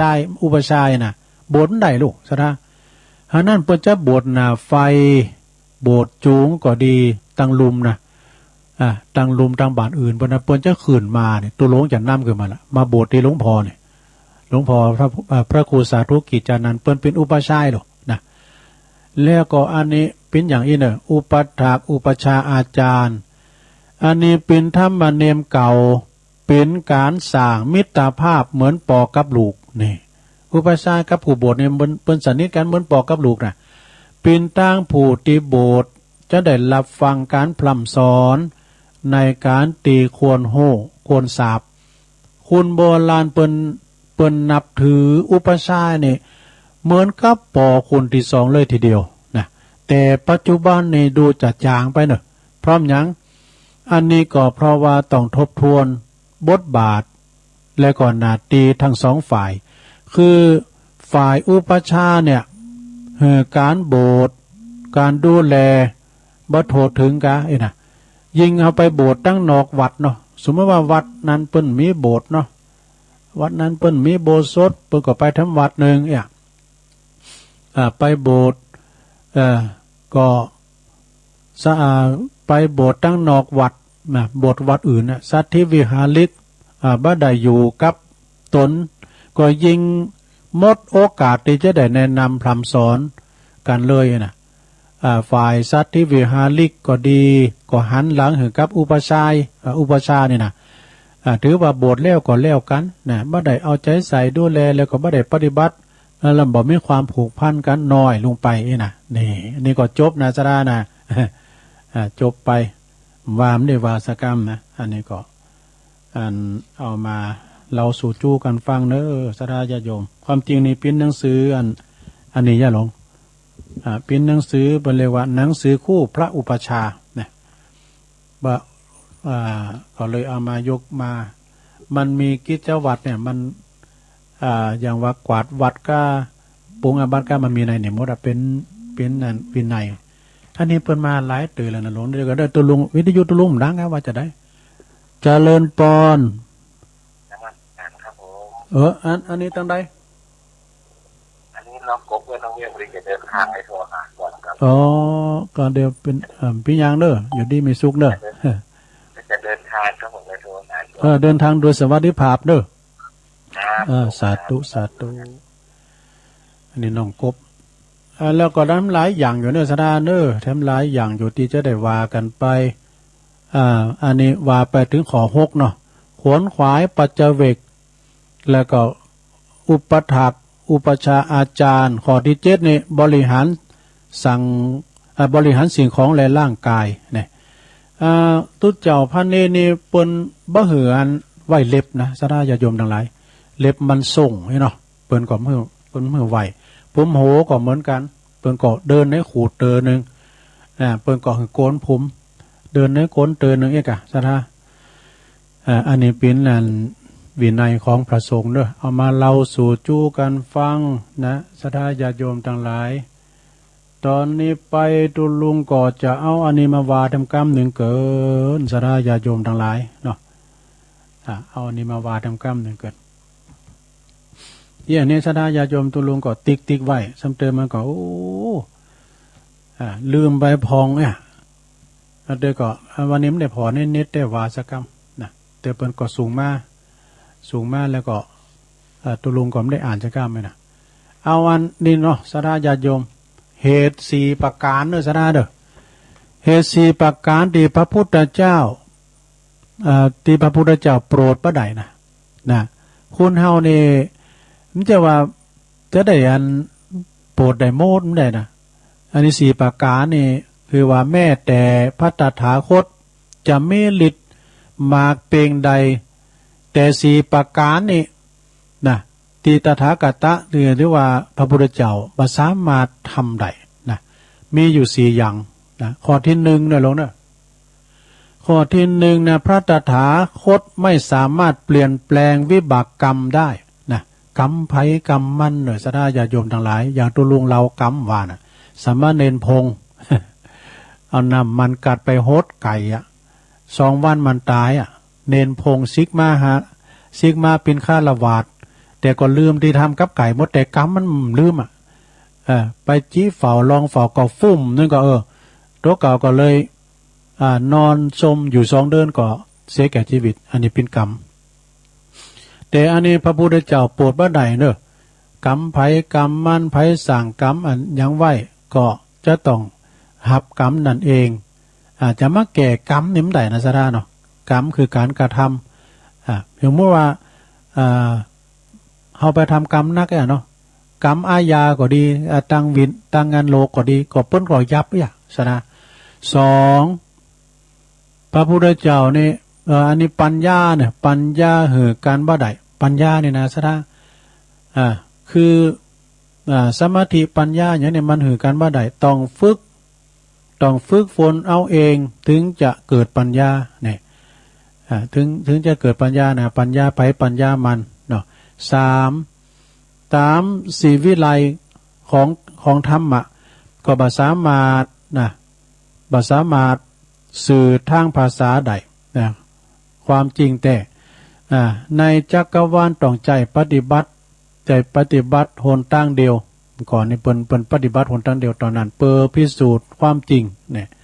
พอสุดท้ายนะล้นด้วยข้อที่สี่นะคนตีบ่มีวาสนาต่อกันนี่นะคนตีไม่มีวาสนา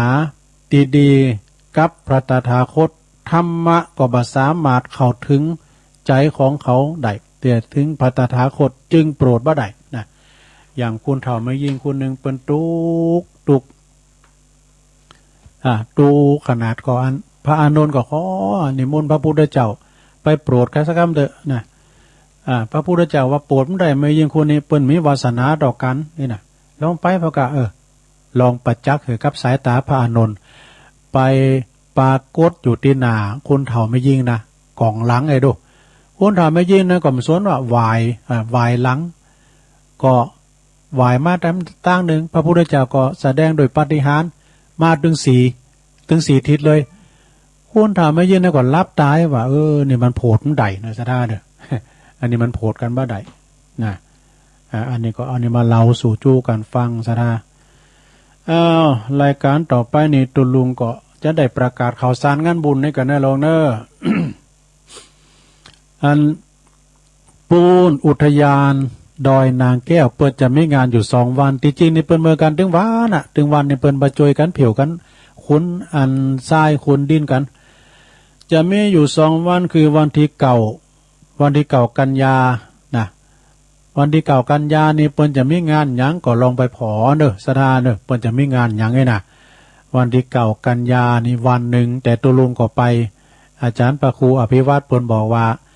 ตุลุงพระครูกัลยาณปราโมทย์เพิ่นจะไปฮับเนอะนี่นะผมนี่จำเป็นต้องไปก่อน5 โมงครึ่งจะออกละจะไปฮับแม่จันเขาอยู่แม่จันเขาในกองสะเบงดู แล้วก็วันที่14ทำวันหนึ่งนะสะดา14นี่ตุลุงก็ยังมีรถคุณมีรถนะเนาะ จะได้ไปไม่ได้ไปพูดนะ14นี่เป็นวันสำคัญเนี่ยเป็นวันเดือน12ขึ้น8 ค่ำเนอะเพื่อจะต้านนำต้านทำกันเนอสดาญาโยมทั้งหลายเพื่อจะเตะทำอยู่4 ผูกที่พระมหาเถระระดับมหาเถระ4 ผูกมีธรรมอย่างพองธรรมมาลายโพธโลกธรรมนิพพานสูตรธรรมมหาวิบากธรรมเปตพลีหลังจากพระมหาเถระตั้ง4ในเปิ้นเตจบแล้วเอาละตอนนั้นประสานเสียงล่ะเอาแบบฟุ้นหาแก้วฟุ้นอันแสนหาตั้งนางขืนนาโมตอนนี้ขืนนาโมไว้พวกผสมประสานกับเนาะตุลุงก็จะกำมาไล่ลดโผลไปผูกนะกับใครฟังก็บอกเลย เพื่อวัฏอุทิศบุญกุศลแผ่พายย้ายบุญอุทิศถวายให้กับพระเดชพระคุณท่านเจ้าคุณพระสุนทรปริยัติวิกรม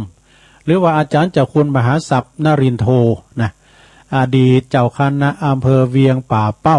นะเปิ้นจะได้เปิ้นเนี่ยเป็นผู้ดีเริ่มตั้งแต่ปี2520ดู40-50 ปีแล้วนะเปิ้นแปลงเนี่ยแล้วก็แถมตุนหนึ่งก่อนในพระเดชพระคุณท่านเจ้าคุณพระอันเทพวิสุทธิคุณหรือว่าพระครูมงคลศีลวงศ์เนาะแล้วก็แถมหลายอยู่ที่เฮาจะได้ทำบุญอุทิศไปหาแม่นางธรณีเจ้าตีเจ้าแดนลูกค้าเทวดาต่างหลายด้วยหลงตานไปหาเขาเจ้าต่างหลายแล้วก็ไผที่ว่าลูกหลานเนาะเขาขี่รถเที่ยวรถโวยนะไปเสี่ยงบุญไปมรณะไปอุบัติเหตุลุ่มหายตายจากไปก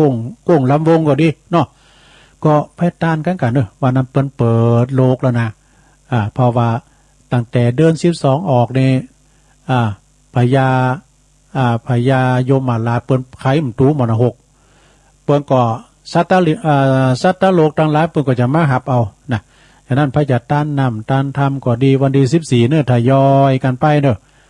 ทยอยกันไปโดยเฉพาะอาจารย์หลวงพ่อเจ้าคุณมหาศัพท์นี่นะเปิ้นเป็นศิษย์เก่าวัดพระพุทธบาทตากผ้าครูกันตึงอาจารย์เขินคำอาจารย์ท่านพระมหาเขินคำถ้าว่าไปแล้วนี่มือซ้ายมือขวาของครูบาเจ้าพรหมมาเนอะอาจารย์เจ้าคุณมหาศัพท์นี่เป็นนักเทศแล้วก็ท่านอาจารย์ท่านพระครูหรือว่าท่านอาจารย์เขินข้ามนี่ไปตั้งกึดตั้งสั่งไปตั้งออกแบบวิหารโบสถ์อย่างต่างๆนี่นะอดีตเป็นก็เป็นเจ้าคณะอำเภอป่าสร้างเนาะแล้วก็อดีตเจ้าวัดพระพุทธบาทตากผ้าโดยแล้วก็อาจารย์เจ้าคุณมหาศัพท์นี่ปื้นเงาเก้าหากเดิมเพิ่นก็อยู่มันเรายาวนี่เนาะเรายาวไต่ในสถานญาโยมทั้งหลายเนาะเพิ่นอยู่เรายาวนี่นะแล้วก็อาจารย์เจ้าคุณมหาขายก็อยู่เรายาวหลายเนาะซะนะคุณที่เปิ้นไปสร้างสมป้านนะครูบาอาจารย์ก็หนักเนาะดังนั้นก็วันที่14เนาะสนะญาติโยมพระจะไปก็ลำเลงกันไปจัดต้านนำตันทำสัพพะทานังธรรมะทานังชีนาติ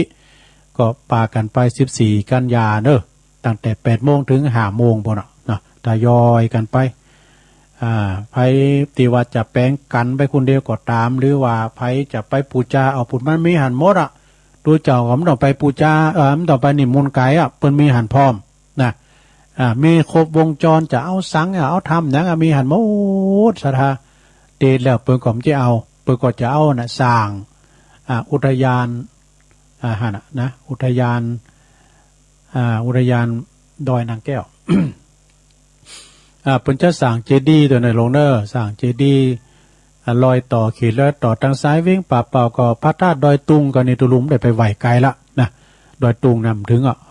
มาที่เหนียว แล้วก็ทางซ้ายทางเชียงใหม่ก็วัดพระธาตุดอยสุเทพเนอนะอันนี้ก็แจ้งศรัทธาญาติโยมทั้งหลายเนาะไปกินไปตามด้วยกัน10วันที่เก่ากับ14เนอะ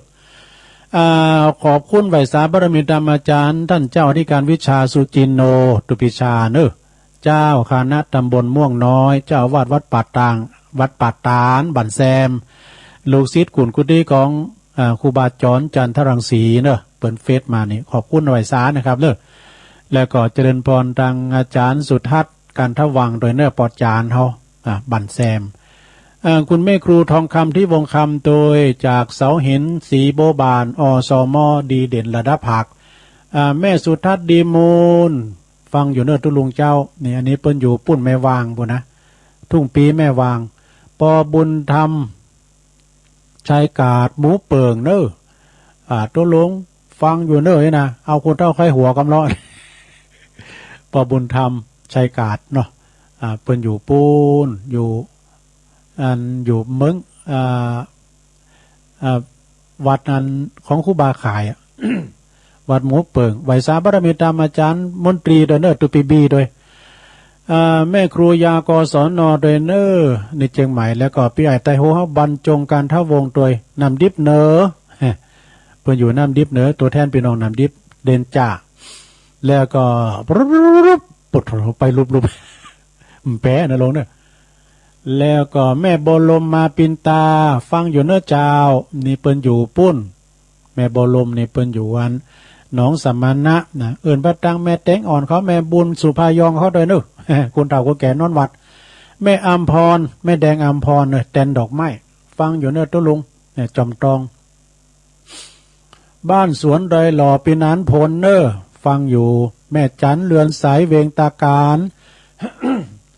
อันนี้กองเสบียงอันยิ่งใหญ่แม่แสงชุติวงศ์โดยเนอแม่แสงเนอแม่เดือนเพ็ญทิมหว่างโต้ยน้องหานำบ่อหลงฟังอยู่เจ้าสุดที่สนใจ พี่ใหญ่ไตโหเฮาแล้วก็แปดตังคุณแม่วันดีสอนใจแม่อุ้ยวันดีเนอเก่าสิปายแล้วนะปุตโตเปิ้นก็ฟังตลอดยายไข่แก้วบ้านเซ้งตำบลบ้านแป้นโตยนะแล้วก็ท่านพระอาจารย์สมเพชรปัญญาโนฟังอยู่นะครับฟังเพลงก็ม่วนดีนะตุปินหนุ่มด้วยเนอะตุปินหนุ่มนี่ทีมงานวันนั้นตุปินหนุ่มเขาเพิ่งจะไปนอนบนเป็นนั้นข้อมูลเขานะ ปุ่นอุทยานดอยนางแก้วเพื่อจะไปถ่ายทอดเสียงด้วยนะแม่ล้มได้ไปก็ฟังองค์ขลงเจียงใหม่ฟังเดวันคำเนอะได้รับความเมตตาจากอาจารย์พระครูสมุวิสุวัฒน์วรกิจโจนำทีมโดยตังตุปีหนุ่มปีนานขมูลสามเณรตะวันนะปีน้อยสมบูรณ์เขาทีมงานถ่ายทอดเสียงด้วยนะแม่หลวงสายฝนจันกุลนะอันนี้ก็อยู่น้องผาขาวเนอะคุณโยมสุมาลีใจตาแล้วก็ปียุพินปีน้อยหอมมาลาจากแม่โยกเนอะและพี่น้องบันไกแม่จิรพันธ์โมป้อปูนเปิ้นอยู่แม่ขจารน้องโบแม่ขจารเวียงป่าเป่าแม่บุญยวงแม่น้อยแซ่พันด้วยเนอะเจริญพรในแม่เนอะอันนี้ก็เป็นวันมื้อเจ้านี่มันได้ตักตายไผหลายเนาะแม่นางอ้วนโดยเฟซเข้ามานี่ ขอบคุณเนอะฟ้าประทานก็ดีท่านพระครูหรือว่าตุปีลงท่านตุปีลงนี่เปิ้นอยู่ปูนทุ่งพึ่งตุงจ้างนานบุญนะ ที่เปิ้นเฟซเข้ามาอันนี้ก็อันเป็นอันครูบาอาจารย์ทำตุนหนึ่งโยมกัญญาจารย์นะอันนี้อยู่ทุ่งเซี่ยวเนาะก็ประหลงศรีวังบางคมเนตรพี่น้องตังทุ่งปูแดงด้วยเนาะอันนี้ก็เป็นลายจือตีเปิ้นเฟซเข้ามาตุลุงก็ตักตายไปเป็นตีเรียบร้อยเนาะอัน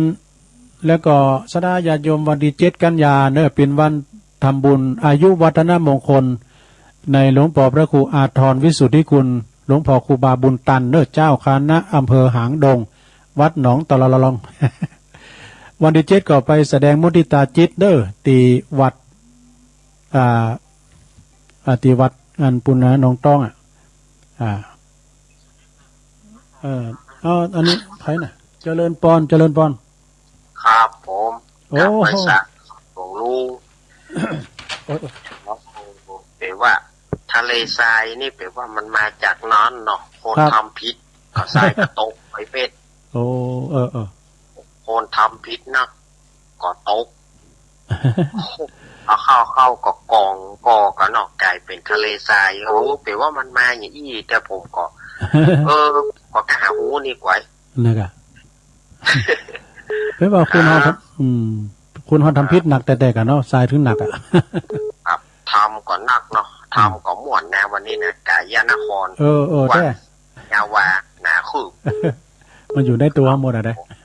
มีในตัวเฮานี่มดมันถึงบ่ละมันถึงบ่ขวางในตัวเฮาเนี่ย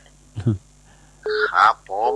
วันนี้ขอเป็นกำลังใจลุงนะครับแล้วก็ศรัทธาญาติโยมตัวเนอร์อยู่ดีมีสุขกันเนอร์วันนี้วันที่3 กันยาวันนี้ศรัทธาญาติโยมอยู่ดีมีสุขกันเนอร์ครับผมกับสาครับสาธุลืมบอกวันทีไปตัวสามเณรเอาลักปัญโยนานวัดสันเมืองเนอวันนั้นเปิดก็จะแม่นำใจตัวลุงตัวเจริญปอนไปสาเจ้าตัวลุงยองเอาปน้อยเจ้าว่าไปเลยเนาะว่าไปเลยถ้าหากใจใดปอน3 ประการยายจักบันดาลจะอีกข้อหนึ่งนั่นนะเอาน้องปีหูพุทธเท่านี้ปันวาสาหูพุทธเท่าอยู่ภูโลกาปันวาสาไฟคกข้อ2นั่นนะไวสาน้อมนกจบหายใดไกลกาโควิด19และโคโรนาขอหือไกลกาหมดเมืองหายไปจากโลกมดถึงเสียงมันมดเสียงโลกเฮาปอนข้อที่3สงครามยืดยาวเฮาได้ยินข่าวถึงวันอเมริกากับตาลิบันมันก่อหำหันยืดยาวได้ยินแต่น้อยจนเป็นบ่าวสาวสงครามยืดยาวยังบ่จบได้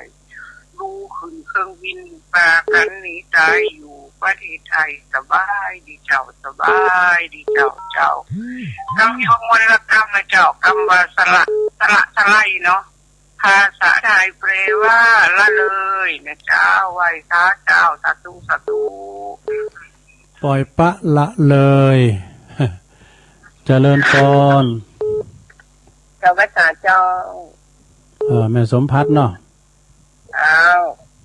ฟังธรรมคุณลุงฟัง เคยทำม่วนเนาะ ทำตัวอุ้ยนะกะ เมืองนี้เหมือนจะฟังไปเหมือน ทำตัวอุ้ยหลวงพ่อบุญปันทำตัวปีสมนึกครับมันเป็นคติสอนใจ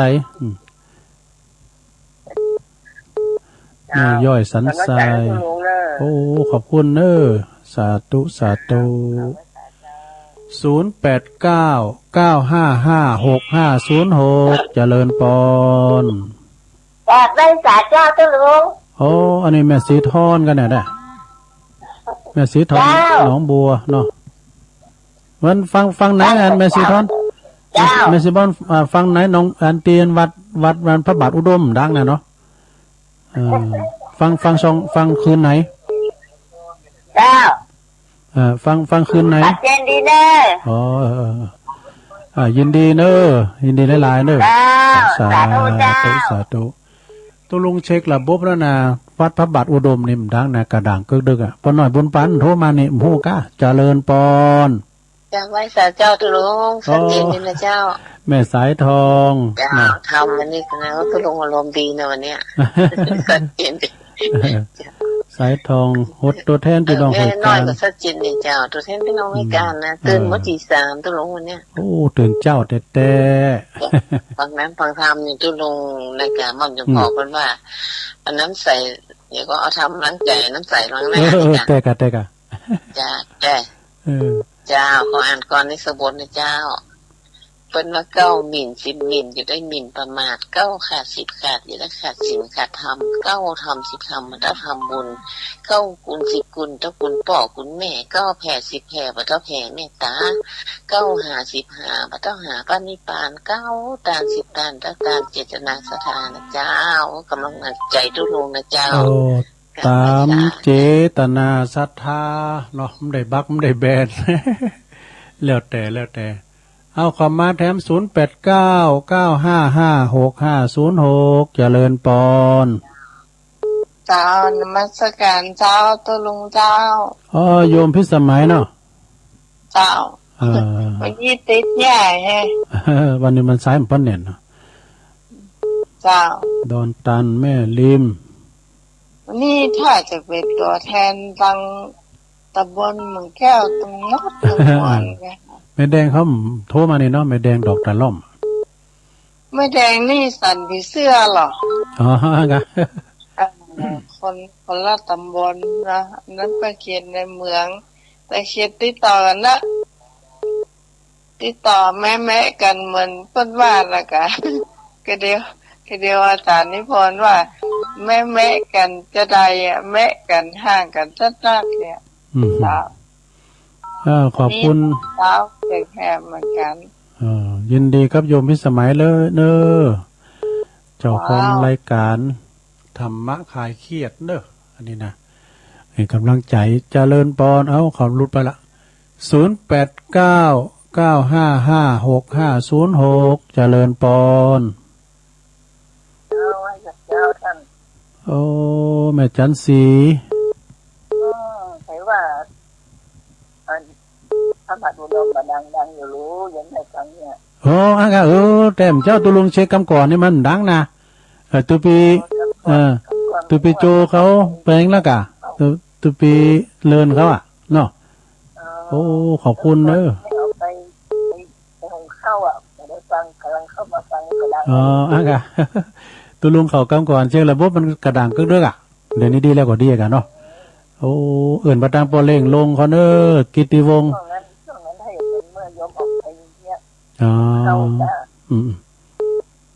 ยินดีแม่จันสีนางๆเด้อที่แจ้งบอกนะโอ้ดีแล้วพี่น้องตั้งไม่อายก็โทรมาพองเด้อหน้านุงสูงซ่องก็ดีพี่น้องเมืองฝางชัยปราการเจริญปอนไปสาครับสรุปครับโอ้ปอฐานะนะปอวินอ่ะโอ้ปอวินเสียงมันปอฐานะโอ้ปอลงวิน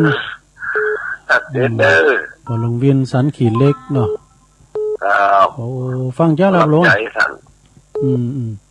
เวียงป่าเป้าปอวันนั้นก็ป้ากันเนาะ14นะ14ป้ากันขอบคุณปอลงเด้อสาธุยินดีอ่ะปอลงวิน เจ้าก็ปนันปั้นเด้อทาดอนชัยก็โทรมา เจ้าก็รู้ฟังอยู่เด้อตั้งแต่เจ้า แม่บุญพินนะ เจ้าโฮมเจ้า โอ้แม่ตาใน เจ้า แม่ตา ฟังลูกกันตีสามก็จะ อ๋อลูกเจ้าดู ฟังเข้าใจดีมัน อืม รู้โจ๊กอยากรู้ว่า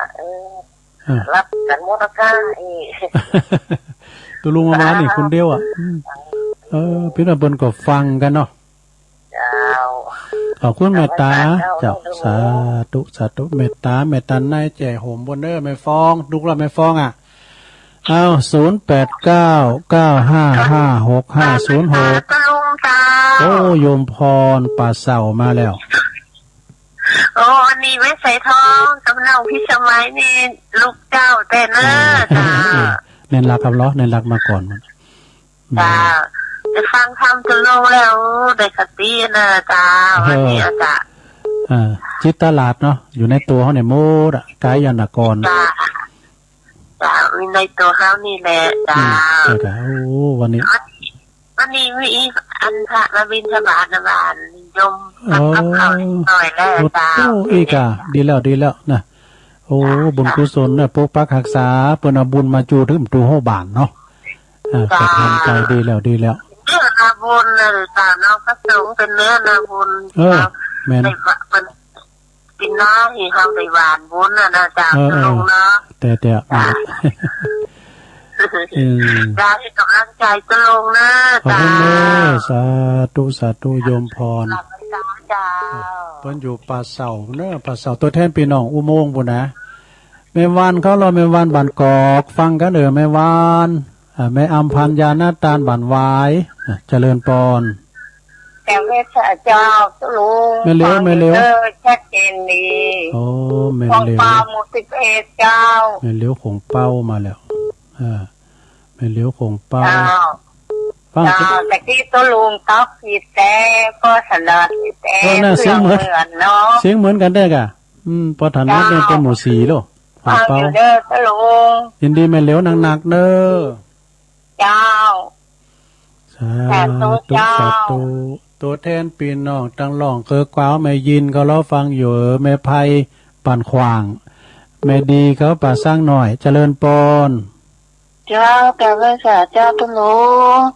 แม่สุเกียวศิลปพรสิเปียมาห้องหลับปุนเด้อไหวพระฟังธรรมแต่ตะลุงต้องมาแต่เจ้าแล้วเลยเจ้าเด้อตื่นเจ้าด้วยเจ้าตื่นแม่ก็ได้ยินเสียงน้ำเสียงธรรมเป็นบุญของเราเนาะเขาตื่นมาเมื่อเช้าเราก็ได้ยินเสียงน้ำเสียงธรรมเมื่อแรงมาก็ได้ยินเสียงน้ำเสียงธรรม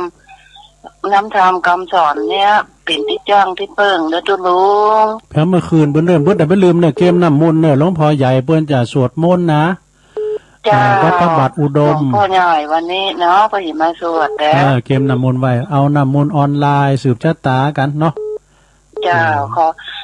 ไม่ใส่พินมาเข้ามาเตือนเนาะไม่ใส่ทองเข้ามาแล้วแต่เต่งให้เดี๋ยวก็มาแล้วจังซ้อเดี๋ยวมาเจ้าไม่ใส่พินนะคือเติงเพิ่นเด้อภูมิปัญญาเพิ่นเก่งเนาะเพิ่นเป็นจังซอเจ้าฟังอยู่เด้อทุลุงกราบไหว้จ้าสาธุเด้อเจ้าเด้อเจ้า0899555656เจริญปอนยายพรมาแล้วคุณหมอค่ะนี่เป็นเจ้ามันแบบนี้นั่นนี้ยายพรล่องวัวแดงอยู่ข้างกำแพงวัดต้องวัวแดงนี่เจ้าล่ะก็แต่ฉันเลยนะเต้นแล้วยายพรก็ฟังเจ้าแล้วเนาะดูเอาก่อนเลยนะยาวเงาก็เอาไว้หน่อยโอ้ขวัญใจคุณเฒ่า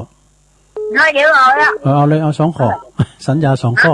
เอาเลย1 2 3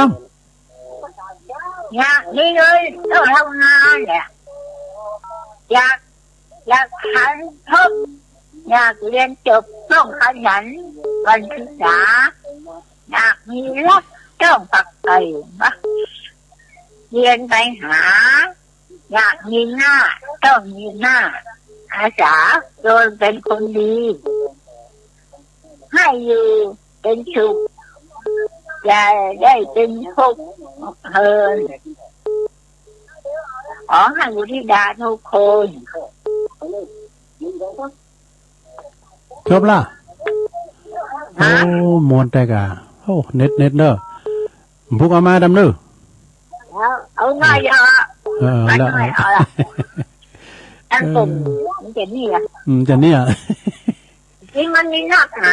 พี่ยังเอามันคล้องจนพวกมาบาแถมเด้อพวกมาบาแถมไปเมื่อนั้นเด้อนอนอยู่เฮือนน่ะเด้อเป็นหลุมหลบภัยที่ดีที่สุดอยู่หิมมันเนาะอยู่หิมคำแป้งอ่ะเนาะที่เขาหลายๆเนี่ยมัมเอาเจริญพรยินดีเนอ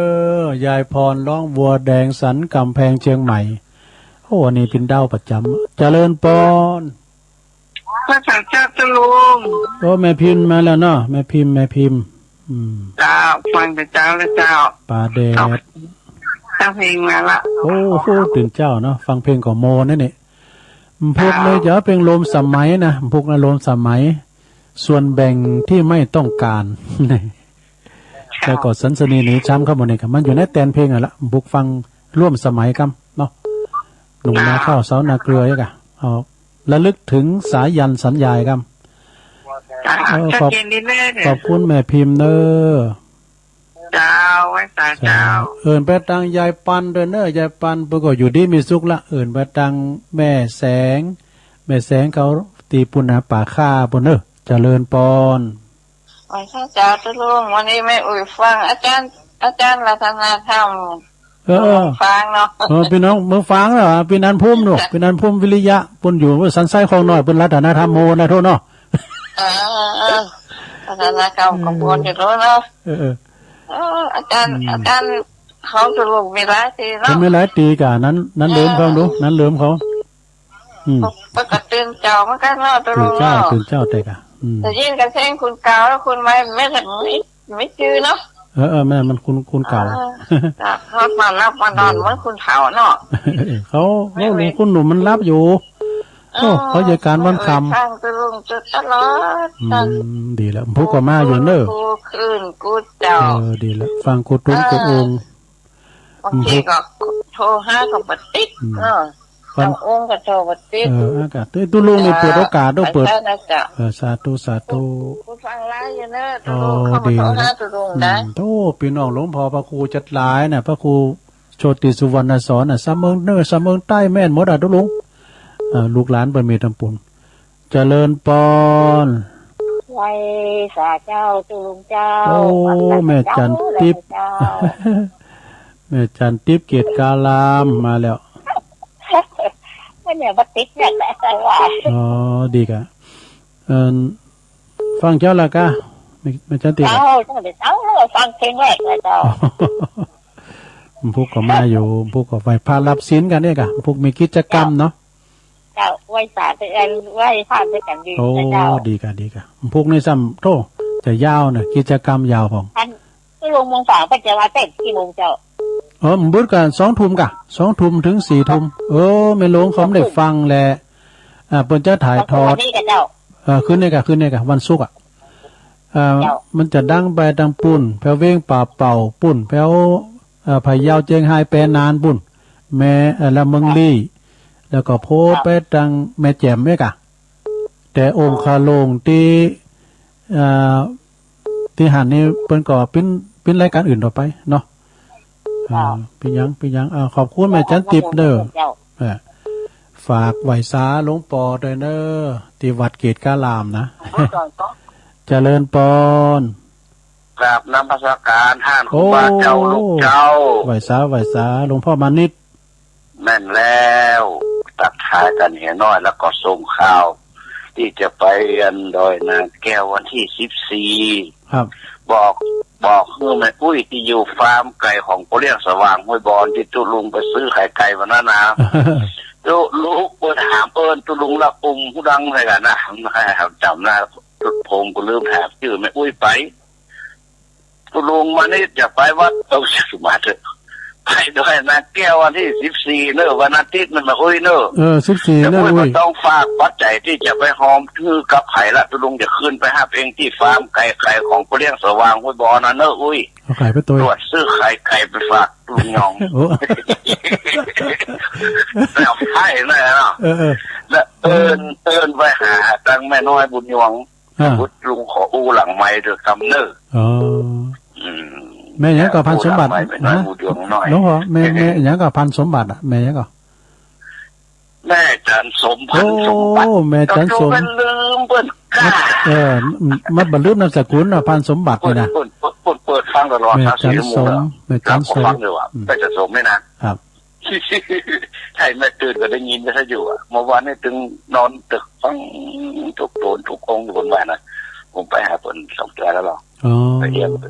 ปิ้นเอาอีดูคนเท่าจ้ะบอกสั่งกับแพงมาบ้านผมนะผมค่อยไปยื้อยายพรพุ่นพี่ไม่เอาสายฮัดยายพรแล้วไม่นะ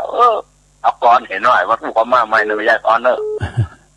ถ้ามาตั้งเหนือนี่มันถ้าปูจาเขานึ่งแคบหมูไปเลย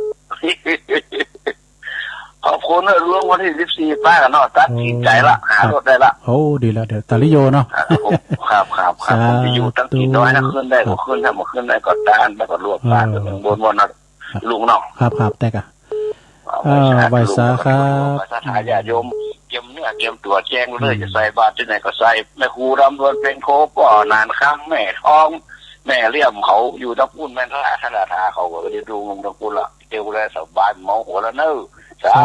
าธุหลวงพ่อมานิดเนาะเจริญปอนไหว้สาเจ้าจ้าท่านโอ้เกศอันนี้แม่จรูนเจ้าปกปิงเมืองฝันนี้มีแน่นขนาดเลยดีกันเจ้าฟังอยู่เด้อเจ้าปิงเมืองม่วนดีแต่ที่เที่ยวนิทานนิทานทรายแต่ฟังอยู่เจ้าชัดเจนดีเจ้าเป็นกำลังใจอย่างปอไพบูลย์ด้วยเนอะเจ้ากำลังใจท่านตัวเนาะขอบคุณแม่จรูนนังนะดูแลสุขภาพเถอะนะเจ้าโอ้สาธุขอบคุณเนอะไปว่าอาจจะไปประมาทแล้วเนาะประมาทได้แล้วกาจะไปตกเนาะน่ากลัวก็เขาก็เตรียมตัวเจ้าเนาะเขาก็ป้องกันตัวเองเนาะไม่ใช่ว่าฉีดยาแล้วจากกันแต่บ่มใจนะอย่าไปแอวนะเจ้าป้ากันปุ่นเนาะสาธุเจ้าอันนี้แม่จรูนเนอะปกปิงเมืองป่าหาในเมืองปุ่นเนอะหลังการแม่สาวอารมณ์ดีไข่โหมาก่อนแม่จันสมเจ้านมัสการเจ้าปอนโอ้ติดอยากในวันนี้นะพ่อก็ว่าง่ายอยู่ลูกขวายอันจะต้องตื่นนะพอนาฬิกาตี 3อยู่อันสถานีเขาซ้ำเป็นเพราะว่าแวมนั่นก็ดีแล้วนั่นเดี๋ยวนะนี่ไปหาคำว่าโอ้จะต้องตื่นโอ้จะตายละตี 3:40 นาทีไม่เป็นอย่างก่อนรับแต่เป็นดีท่านได้ยินฟังคำตัวตุลุงสักคำลูกว่ามีอยู่เจ้าก็กำลังใจนะเจ้าฟังอยู่ขอบคุณวันนี้โทรติดยากขนาดดีกันติด2 ตัวแล้วก็ลุดไปไงอย่างเจ้ากำลังใจนะเจ้าตุลุงขอบคุณเด้อสาธุนมัสการนะแต่ขึ้นแล้วตุลุงก็ฟังหลวงพ่อพระครูนิวิตศรีละสังวรนะหลวงพ่อวัดห่างต่ำจุนจบนะเพราะว่าเป็นตัวเจ้าพระเนรต้องไปขับใส่โยมอีกว่าเจริญปอนครับท่านเจ้ามาแล้วแต่ไปรักษาบารมีธรรมท่านเจ้านะครับเจ้านี่ก็ได้ฟังน้ำฟังธรรมกับท่านพระคุณเจ้าก็มวนอกมวนใจเป็นที่ยินดีเป็นยิ่งนักท่านพระคุณเจ้าครับวันนี้ก็ได้ฟังธรรมข่าวเห็นเนาะวันนี้ก็ญาติม่วนแล้วมันเป็นธรรมทำธรรมวัดพื้นเมืองที่ครูบาอาจารย์เป็นนำมาเทศน์โอ้ได้สำนวนโลหะหลายอย่างเนอของดีทั้งนั้นท่านพระคุณเจ้าทำเมืองนี่นะครับเพิ่นแต่งเพิ่นตอนไกลเพราะเพิ่นคัดเก่าวัจนะภาษาอย่างแล้วมันมีจริงเป็นเรื่องคำสอนยังอยู่ในตัวเดียวกันโอ้ท่านเจ้าแต่ละตนละองค์โอ้แม่เจ้าเนี่ยท่านเจ้าก็เต้ทำละเมาเอาใจดีเนาะหลายเรื่องนี้นะครับช่วงแม่เจ้าครับแต่ว่ามันถ้าวันยามหนุ่มนี่มันหูตามันดีที่เราสั่นเจ้านะแต่ตามเตทำมันก็ไปก็ของปากมันก็หมอมันแก้ตัวมามันอะไรเนี่ยสมองมันก็เป็นต่างกันเวลาให้ท่านเจ้าเทศดีเนี่ยเทศทำม้วนดีครับได้สักวันจะทำดี ครับก็ขอขอบคุณและก็ขอถวายกำลังใจท่านเจ้าด้วยนะครับขอบแต่ไทยไวศาสตร์บารมีท่านเจ้านะครับกับไวศาสตร์ครับ โตปนนั้นสายยันนี่นะเปิ้นอยู่ปุ้นสารปีอย่างเด้อเปิ้นมาหยอดกำลังใจให้ตัวลุงคือคักมามันจัดหนักเด้อปนนั้นเด้อสายต่อไปเจริญปอนจากไวศาสตร์ตัวลุงโยมแม่บุญพินเนอเจ้าแม่บุญพินเจ้าพิษไปเดี๋ยวนี้ถูกละตัวจริงเสียงจริงมาแล้วเจ้าไว้พาถึงตัวลุงอยู่เนออ๋อแต่กะตันอยู่แต่โทรหาอันหลังไม้มาตันถ้าทำเป็นกำลังใจตัวลุงเนอขอบคุณเนอโอ้สาธุโธ่แม่บุญพินนี่ก็เก่าเดิมแต่แตะน่ะรุนแรงเด้อเหมือนแม่ปานีเขาเหมือนแม่จันสมเขานี่กะเจริญปอนไว้สาเจ้าตัวลุงแม่แดงเนาะรัตนามาล่าให้พินยังเจ้าดอกตะล่อฟังอยู่แต่กดยากกว่าเนี่ยแต่ว่าโทรศัพท์ดีบ่ติดแล้วก็ดีแล้วเนาะเจ้าฟังอยู่นะเจ้าผู้ก็มาอยู่ขอบคุณแม่รัตนาแม่แดงเด้อเจ้ารักษาสุขภาพนะเจ้าเหมือนกันเจ้าไว้สาเจ้าแม่แดงในเปิ้นปิ้นแม่กาดเด้อขายโคอยู่บ้านเหมือนกับแม่เอื้องไผเขาเนี่ยกะโยมพรไปก่อขายโคนะอุโมงค์บุญป่าเสาเจริญปอนเอาไว้ตาเจ้ารอบ2เลยเจ้าคือทางขะไดน้ำมูลติมร้อยนะเจ้าเนาะเอาได้ใส่สินเนี่ยไปมัดวิทยุแล้วก็ทั้งเงินเอาไปจุ่มน้ำจุ่มขันน้ำมูลนะเจ้าเขาจะได้ติมร้อยนะเจ้าอย่างว่าวันเกิดย่ายนี่ยายไปกองพระเจ้าเนาะแล้วไปกองอยู่แล้วก็มากองโหนะเจ้าก็คือมันได้จริงใจดีนะเจ้าเอาได้ใส่สินวัตยุแล้วก็ทั้งเงินจุ่มน้ำมูลนะเจ้าไว้ตาเจ้าอันนี้ก็เป็นขอคิดเนอสตาก็เอาตามนั้นก็ได้เนออย่าไม่น้อยวานะต่อไปเจริญปอนผมครับตั้งได้จ้าปะนั้นปกีปอเกตนะปอเกตมักกะยอนแต่กับปอเกตเนาะวันนี้ขอบควายข้างน้อยเนาะมักกะยอนวันนี้ขอบควายข้างน้อยเนอะยาวเก่ากะน้อยเดียวเอาเลยตะวันร้อนอ่อนแสงแผงเมฆไม้จนลับไหลขุนเขาเรืองเงาสูงฟ้าสีแดงแสงเจ้ยเจอจุงวิหกฝูงนกกาคือมาลังราตรีการผ่านเวียนเปลี่ยนมาถึงไม่อาจดึงให้หยุดสุดคืนหลังสังขารล่วงเลยไปไม่กี่ลังชีวิตยังคงอยู่ก็สู้ไปถึงจะจนคนหยามก็ตามเถิดคนเราเกิดเลือกมีได้ที่ไหนประพฤติตนคนรู้อยู่ทั่วไปความตายไม่เลือกสิ่งที่จนจะละเว้นความชั่วที่งัวหมองอย่าต้องมัดทันจะกันขัดสนประกอบกิจจากค้านงานของตนเกิดเป็นคนต้องขยันนั่นแหละดีของทาดูโปรเกตเนี่ยเนาะมักกะยอนอย่าอยู่ที่ไม่ซุกเด้อโปรเกตนี่เปิ้นติดติ้งนะลงเด้อเปิ้นอยู่บ้านอยู่จ้องเปิ้นอยู่พุ่นน่ะมักกะยอนเฮียมบ้านปนนั้นจันทร์ครับบ่เจริญปอนไปสาธุลุงมาแล้วปอบุญตันฟังพระเจ้าลุงโคตรอยากจะยังว่าโอ้ยเป็นพนักเนาะเจดีย์3หยอดเนาะจึงเอาหลังใจให้ลุงเด้อขอบคุณขอบคุณหลายๆปอบุญตันบ่ดังปอครูโอนด้วยปอครูโอนในเพิ่นซุ่มฟังนะเพิ่นซุ่มฟังอยู่ปูนบันอันปุ่นน่ะสลีเมืองแก่นเจริญปอนว่าเจ้าตะลุงแม่เพนกะเจ้าแม่เพนเอาว่าไปแสงไฟสว่างตาแสงธรรมะสว่างใจสว่างตาและแสงไฟสว่างใจและแสงธรรมเจ้าฟังชัดเจนนี่กองสารตะลุงเด้อขอบคุณตะลุงเด้อที่ได้ทำคือแเจ้าขอบคุณมาสาเจ้าแม่เพนขาวเตี้ยคนสู้ชีวิตเปิ้นอยู่ปุ่นตาจ่างพุ่นนะเวงน้องหลองเอาทั้งสายเด้อสุดท้ายเจริญปอนข้าพเจ้าเป็นลูกเรียนแม่บุคคลเจ้าเรียนของเราเจ้าแม่โบคำตาจ่างเจ้าฟังอยู่เด้อก็เจดีเด้อดีกะแม่โบคำตาจ่างขอบคุณเด้อขอบคุณย้อนเด้อดีกะก็ได้ ให้กำลังใจก็ลุงเด้อเจ้าพระเจ้าสาธุขอบคุณเนอะเอาได้ทำอยู่นะทำซ้ายนั่นได้อยู่กำลัง53อยู่นี่นะเดี๋ยวเราโทษซ้ายอยู่เนาะโอ้ขอบคุณเนอะสถาไพ่มันเต้ามันเต้นผู้ก็มาอยู่นะผู้ก็โทรมาแทมเด้อผู้ก็จะมีกิจกรรมเขาก็จะมีการไหวพระหับศีลนี่กะตามที่เฮาได้ทำกันมาวันเสาร์พอลงแม่ลงเขาไปวัดไปวามได้ก็ฟังเอาเนาะเอาศีลกันในวิดเนี่ยในวิทยุนะเอาแถมสายสุดท้ายโทษเจ็ดไม่หลายขนาดเจริญปอนได้ช้าเจ้าตั้งได้จ้าแม่อันนี้แม่เจ้าไม่ได้โทรให้มันติดแม่ยังจื่อยังแม่ยังแม่ลาไม่ตาไม่ลาแล้วน่ะแม่ลาอยู่ห้องจ้างใช่กะสารพิชัยห้องจ้างแม่ลาอยู่ไหนอยู่สารพิชัยห้องจ้างไงล่ะนั่นกับสารพิชัยเนาะโอ้แม่ลาเนี่ยมึนนะแกกันโทรมากันแล้วเนี่ยมันโทรกับแบบติดกับแม่ลาเนี่ยเขายังกืดอยู่ว่าแม่ลาเพิ่นจะฟังอยู่ก่อนอย่าลงล่าเนี่ย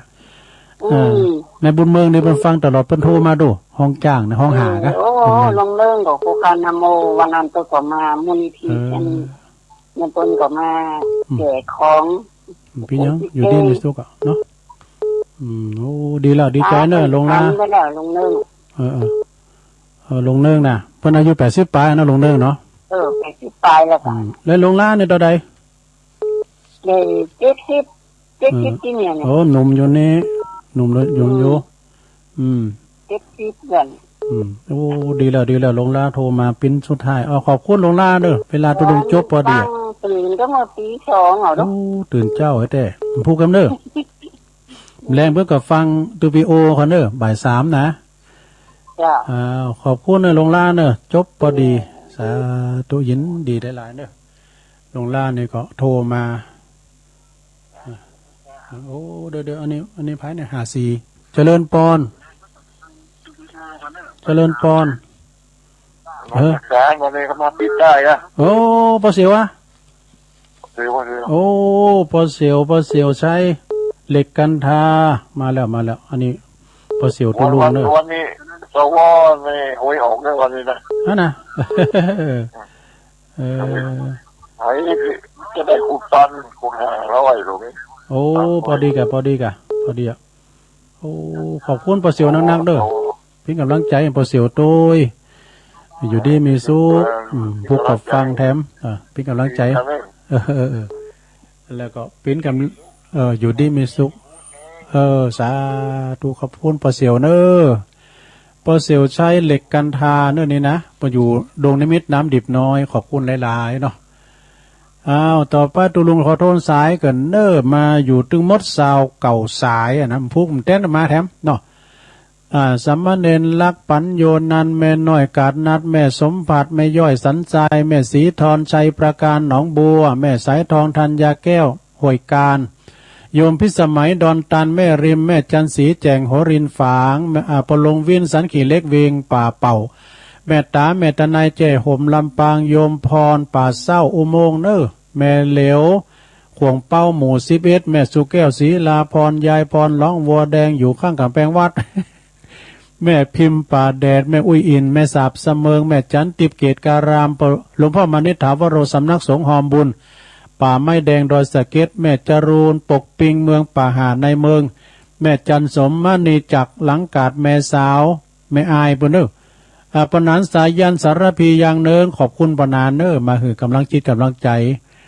แม่บุญพินอ่ำคดจากโรงพยาบาลลานนาแม่รัตนาดอกตันล่อมแม่แดงแม่น้อยรอบ2แล้วก็แม่เกต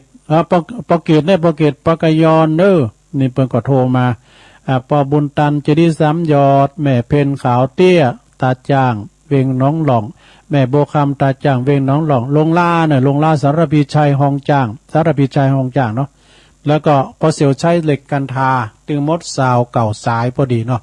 ขอบคุณกูเสียงกูสายเนอถ้าว่าไปมันต้อมเต้นผู้กับฟังกันแท้ใหม่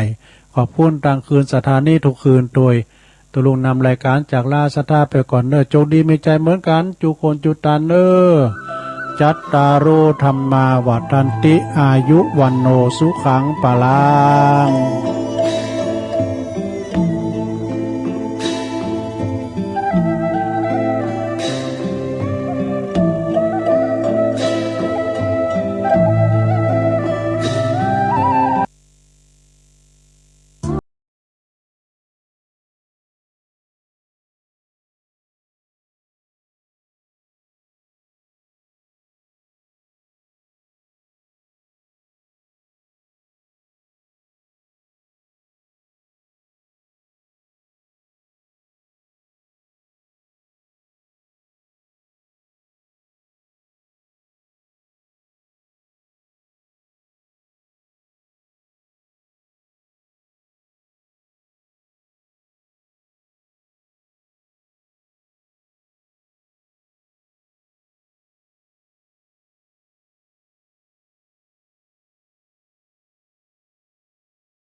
เอ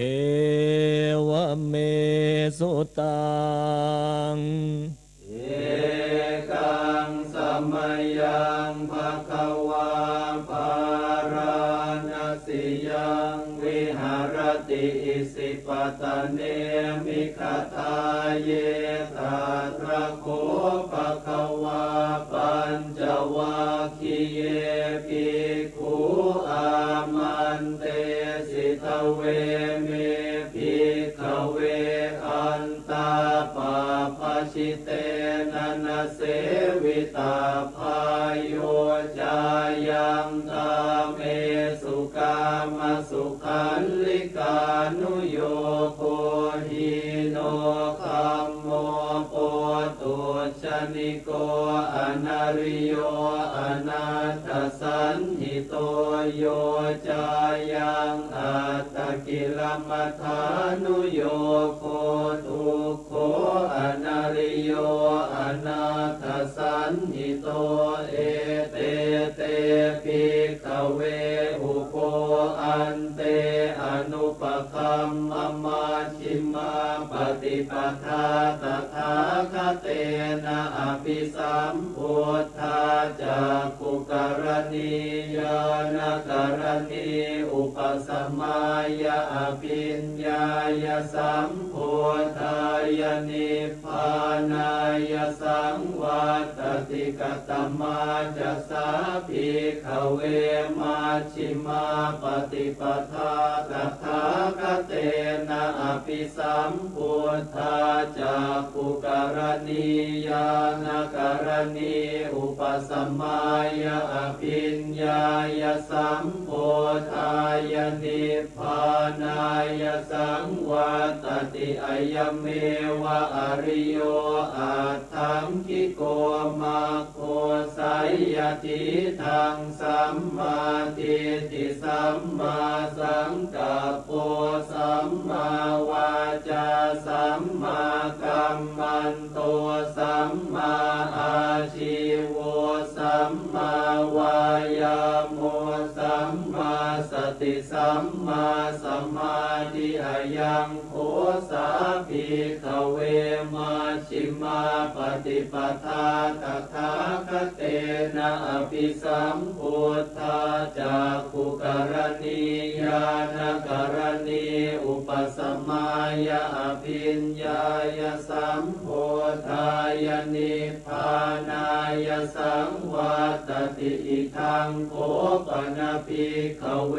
ทุกขังอริยสัจจังชาติปิทุกขาชราปิทุกขามรณะปิทุกขังโส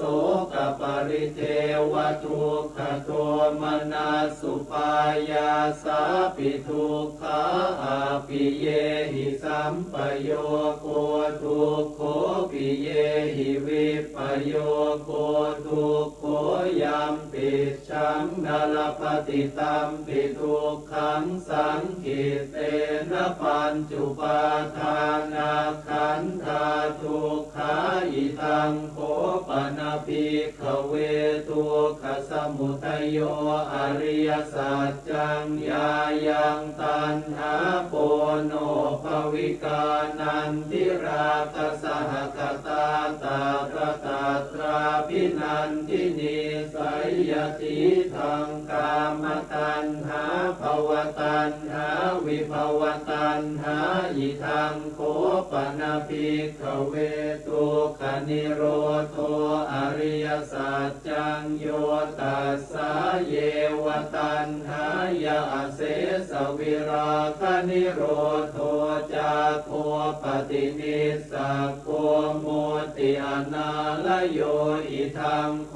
ปนะภิกขเวทุกขนิโรธคามินีปฏิปทาอริยสัจจังอายเมวะอริโยอาทังคิโกมาโคสัยยติทังสัมมาทิฏฐิสัมมาสังกัปโปสัมมาวาจาสัมมากัมมันโตสัมมาอาชีโวสัมมาวายาโมสัมมาสติสัมมาสมาธิ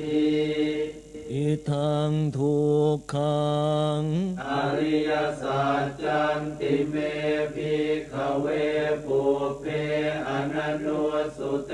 สุธัมเมสุจักขุงอุทธัปปาทิญาณังอุทธัปปาทิปัญญาอุทธัปปาทิวิชชาอุทธัปปาทิอาโลโกอุทธัปปาทิตังโขปนิทังทุกขังอริยสัจจังปริญญายันติเมภิกขเวปุเพอนันโนสุเตสุธัมเมสุจักขุงอุทธัปปาทิญาณังอุทธัปปาทิปัญญาอุทธัปปาทิวิชชาอุทธัปปาทิอาโลโกอุทธัปปาทิตังโขปนิทังทุกขังอริยสัจจังปริญญาตันติเมภิกขเวปุเพอนันโนสุเตสุธัมเมสุจักขุงอุทธัปปาทิญาณังอุทธัปปาทิปัญญาอุทธัปปาทิวิชชาอุทธัปปาทิอาโลโกอุทธัปปาทิอิทังทุกขสมุทัยโยอริยสัจจันติเมภิกขเวปุเพอนันโนสุเตสุธัมเมสุจักขุงอุทธัปปาทิญาณังอุทธัปปาทิปัญญาอุทธัปปาทิวิชชาอุทธัปปาทิอาโลโกอุทธัปปาทิตังโขปนิทังทุกขสมุทัยโยอริยสัจจังปหาตัพพันติเมภิกขเวปุเพอนันโนสุเตสุธัมเมสุจักขุงอุทธัปปาทิญาณังอุทธัปปาทิปัญญาอุทธัปปาทิวิชชาอุทธัปปาทิอาโลโกอุทธัปปาทิตังโขปนิทังทุกขสมุทัยโยอริยสัจจังปะหินันติเมภิกขเวปุเพอนันโนสุเตสุธัมเมสุจักขุงอุทธัปปาทิญาณังอุทธัปปาทิปัญญาอุทธัปปาทิวิชชาอุทธัปปาทิอาโลโกอุทธัปปาทิอิทังทุกขนิโรโธอริยสัจจันติเมภิกขเวปุเพอนันโนสุเตสุธัมเมสุจักขุงอุทธัปปาทิญาณังอุทธัปปาทิปัญญาอุทธัปปาทิวิชชาอุทธัปปาทิอาโลโกอุทธัปปาทิตังโขปนิทังทุกขนิโรโธอริยสัจจังสัจจิกาตัพพันติเมภิกขเวปุเพอนันโนสุเตสุธัมเมสุจักขุงอุทธัปปาทิญาณังอุทธัปปาทิปัญญาอุทธัปปาทิวิชชาอุทธัปปาทิอาโลโกอุทธัปปาทิตังโขปนิทังทุกขนิโรโธอริยสัจจังสัจจิกตันติเมภิกขเวปุเพอนันโนสุเตสุธัมเมสุจักขุงอุทธัปปาทิญาณังอุทธัปปาทิปัญญาอุทธัปปาทิวิชชาอุทธัปปาทิอาโลโกอุทธัปปาทิอิทังทุกขนิโรธคามินีปฏิปทาอริยสัจจันติเมภิกขเวปุเพอนันโนสุเตสุธัมเมสุจักขุงอุทธัปปาทิญาณังอุทธัปปาทิปัญญาอุทธัปปาทิวิชชาอุทธัปปาทิอาโลโกอุทธัปปาทิตังโขปนิทังทุกขนิโรธคามินีปฏิปทาอริยสัจจังภาเวตาพันติเมภิกขเวปุเพอนันโนสุเตสุธัมเมสุจักขุงอุทธัปปาทิญาณังอุทธัปปาทิปัญญาอุทธัปปาทิวิชชาอุทธัปปาทิอาโลโกอุทธัปปาทิตังโขปนิ ทังทุกขนิโรธคามินีปฏิปทาอริยสัจจังภาวิตันติเมภิกขเวปุเพอนันโนสุเตสุธรรมเมสุจักขุงอุทธปาทิญาณังอุทธปาทิปัญญาอุทธปาทิวิชชาอุทธปาทิอาโลโกอุทธปาทิยาวกีวันจะเมภิกขเวอิเมสุจตุสุอริยสัจเจสุเอวันติปริวัตตังทวาทสาการังยถาภูตังญาณทัสสนังนสุวิสุทธังอโหสิเนวตาวาหังภิกขเวสเทวเกโลเกสัมมาระเกสพรหมเกสาสมณพรหมนิยาปัจจายสเทวมนุสายอนุตตรังสัมมาสัมโพธิงอภิสัมพุทโธ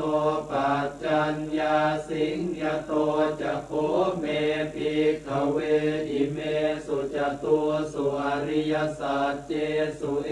วันติปริวัตตังทวาทสาการังยถาภูตังญาณทัสสนังสุวิสุทธังอโหสิอัคขาหังภิกขเวสเทวเกโลเกสัมมาระเกสพรหมเกสาสมณพราหมณิยาปัจจายสเทวมนุสายอนุตตรังสัมมาสัมโพธิงอภิสัมพุทโธปัจจัญญาสิงญาณัญจะปนเมทัสสนังอุทธปาทิอกุปปาเมวิมุตติอัยมันติมาชาตินาติธานิปุนาภโวติอิธรรมโวจะภควาอาตมนาปัญจวัคคียาภิกขุภควโตภาสิตังอภินันทุงอิมาสมิงจะปนวัยยาการณาสมิงพันยมาเนอายาสมโตโกนทัญญาสวิรชังวิตมลังธรรมจากขุงอุทธปาทิยังกินจิสมุทัยธรรมังสัพพันตังนิโรธธรรมันติภวัติเตจะภควตาธรรมจากเกภูมิมาเทวาสัทธมโนสาเวสุงเอตัมภควตาภาลานาสิยังอิสิปตเนมิคทาเยอนุตตรังธรรมจากกังปวัติตังอาปฏิวัติยังสมเนนวาพระมเนนวาเทเวนวามาเรนวาพระมุนาวาเกณจิวาโลกัสมิติภูมานังเอวานังสัทธังสุตวาจาตุมหาราชิกาเทวาสัทธมโนสาเวสุงจาตุมหาราชิกานังเทวานังสัทธังสุตวาตาวติงสาเกวาสัทธมโนสาเวสุงตาวติงสานังเทวานังสัทธังสุตวายามาเทวาสัทธมโนสาเวสุงยามานังเทวานังสัทธังสุตวาตุสิตาเทวาสัทธมโนสาเวสุงตุสิตานังเทวานังสัทธังสุตวานิมมานรติเทวาสัทธมโนสาเวสุงนิมมานรตินังเทวานังสัทธังสุตวาปรนิมมิตวสวัตติเทวาสัทธมโนสาเวสุงปรนิมมิตวส วัตตินังเทวานังสัตตังสุตวะพระมกายิกาเทวาสัตตมนุสาเวสุงเอ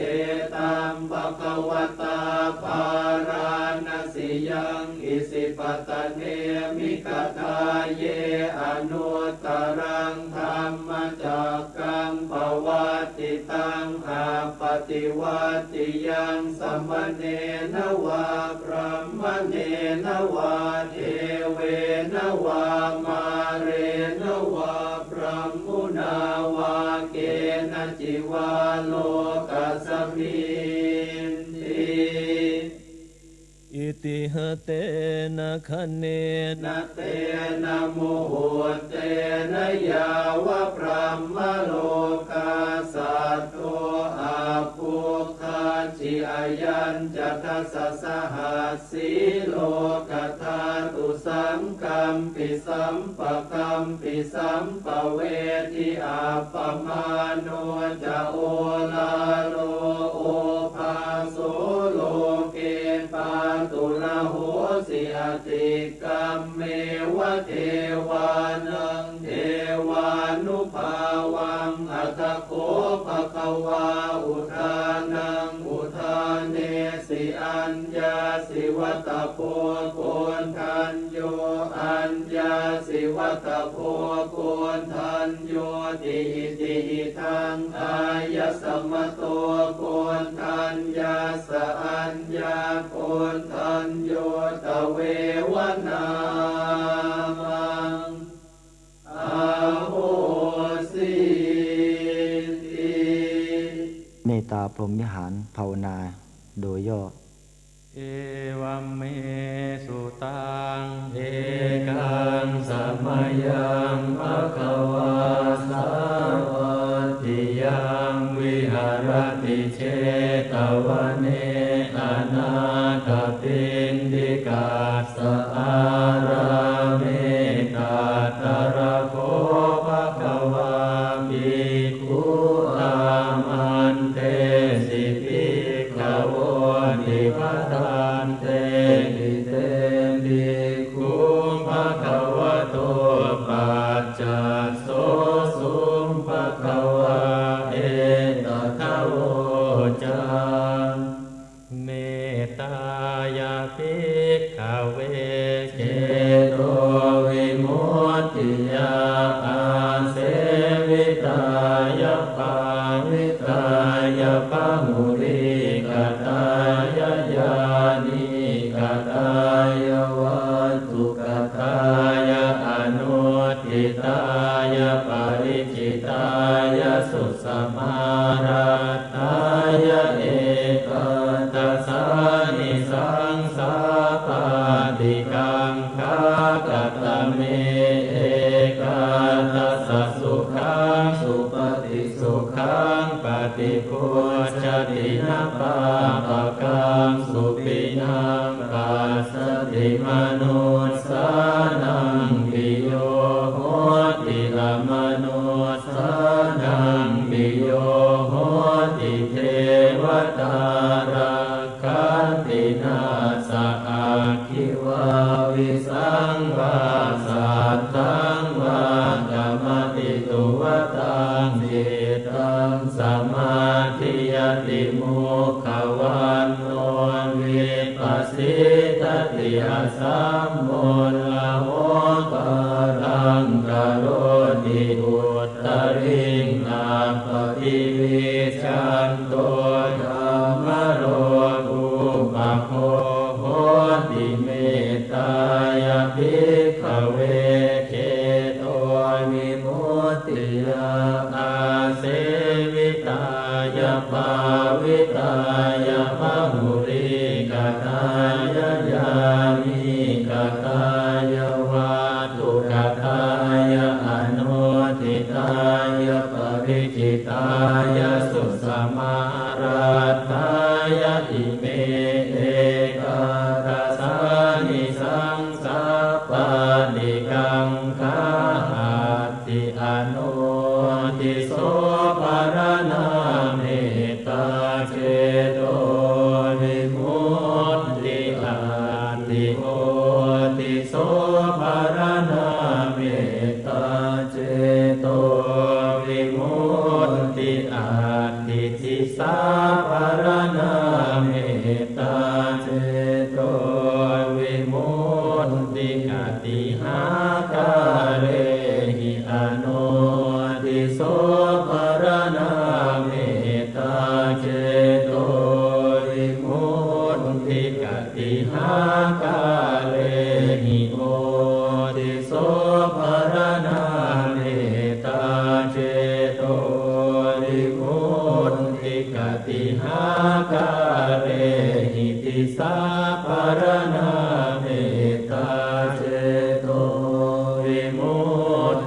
ปัญจหาการเรหิอนุทิโสภารณาเมตตาเจโตวิมุตติสัตตหาการเรหิโอ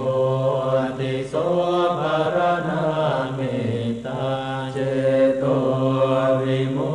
ตติทัสสะหาการเรหิติสาภารณาเมตตาเจโตวิมุตติกัตตะเมหิปัญจหาการเรหิอนุทิโสภารณาเมตตาเจโตวิมุตติสัพเพสัตตาอเวราอภยาปัจจานิฆาสุขีอัตตานังปริหารันตุสัพเพปานาอเวราอภยาปัจจานิฆาสุขีอัตตานังปริหารันตุสัพเพภูตาอเวราอภยาปัจจานิฆาสุขีอัตตานังปริหารันตุสัพเพปุคลาอเวราอภยาปัจจานิฆาสุขีอัตตานังปริหารันตุสัพเพอัตตภาวะปริยาปันนาอเวราอภยาปัจจานิฆาสุขีอัตตานังปริหารันตุอิเมหิปัญจหาการเรหิอนุทิโสภารณาเมตตาเจโตวิมุตติกัตตะเมหิสัตตหาการเรหิโอติโสภารณาเมตตาเจโตวิมุตติสัพพาดิติโยอเวราอภยาปัจจานิฆาสุขีอัตตานังปริหารันตุสัพเพปุริสาอเวราอภยาปัจจานิฆาสุขีอัตตานังปริหารันตุสัพเพอริยาอเวราอภยาปัจจานิฆา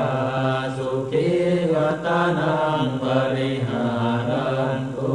สัพเพอนาริยาอเวราอภยาปัจจานิฆาสุขีอัตตานังปริหารันตุสัพเพเทวาอเวราอภยาปัจจานิฆาสุขีอัตตานังปริหารันตุสัพเพมนุสาอเวราอภยาปัจจานิฆาสุขีอัตตานังปริหารันตุสัพเพวินิปาติกาอเวราอภยาปัจจานิฆาสุขีอัตตานังปริหารันตุอิเม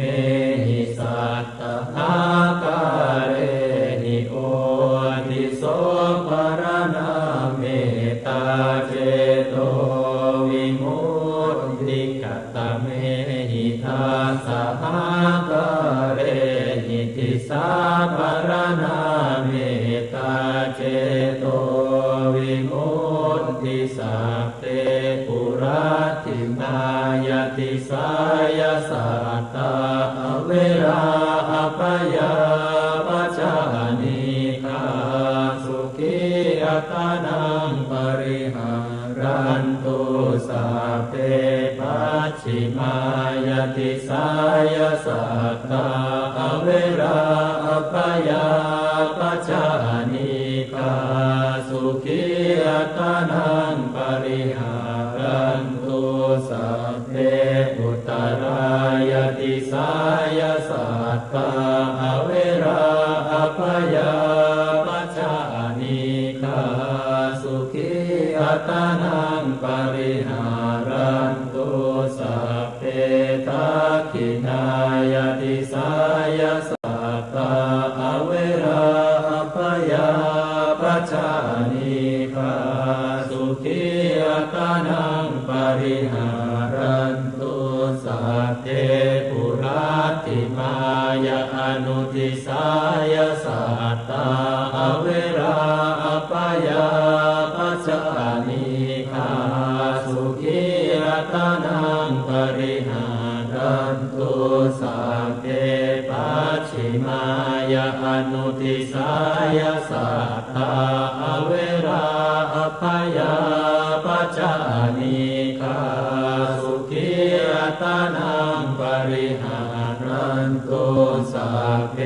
อุตตรายาอนุทิสายสัตตา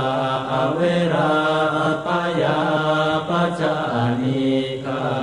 สุขีอัตนังปริหารันตุสัพเพทักขินายาอนุทิสายสัตตาอเวราปยาปัจจานิคาสุขีอัตนังปริหารันตุสัพเพเหติมายาติสายสัตตาอเวราปยาปัจจานิคา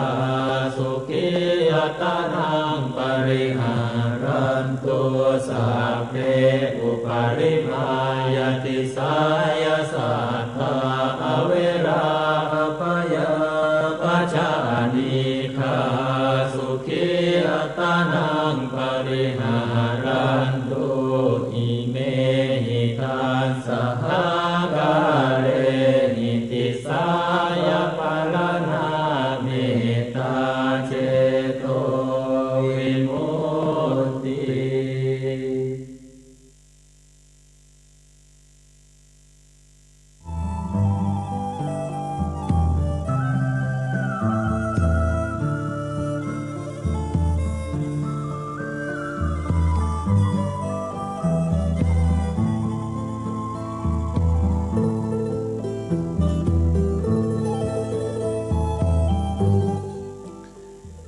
ลูกเจ้าตื่นตัว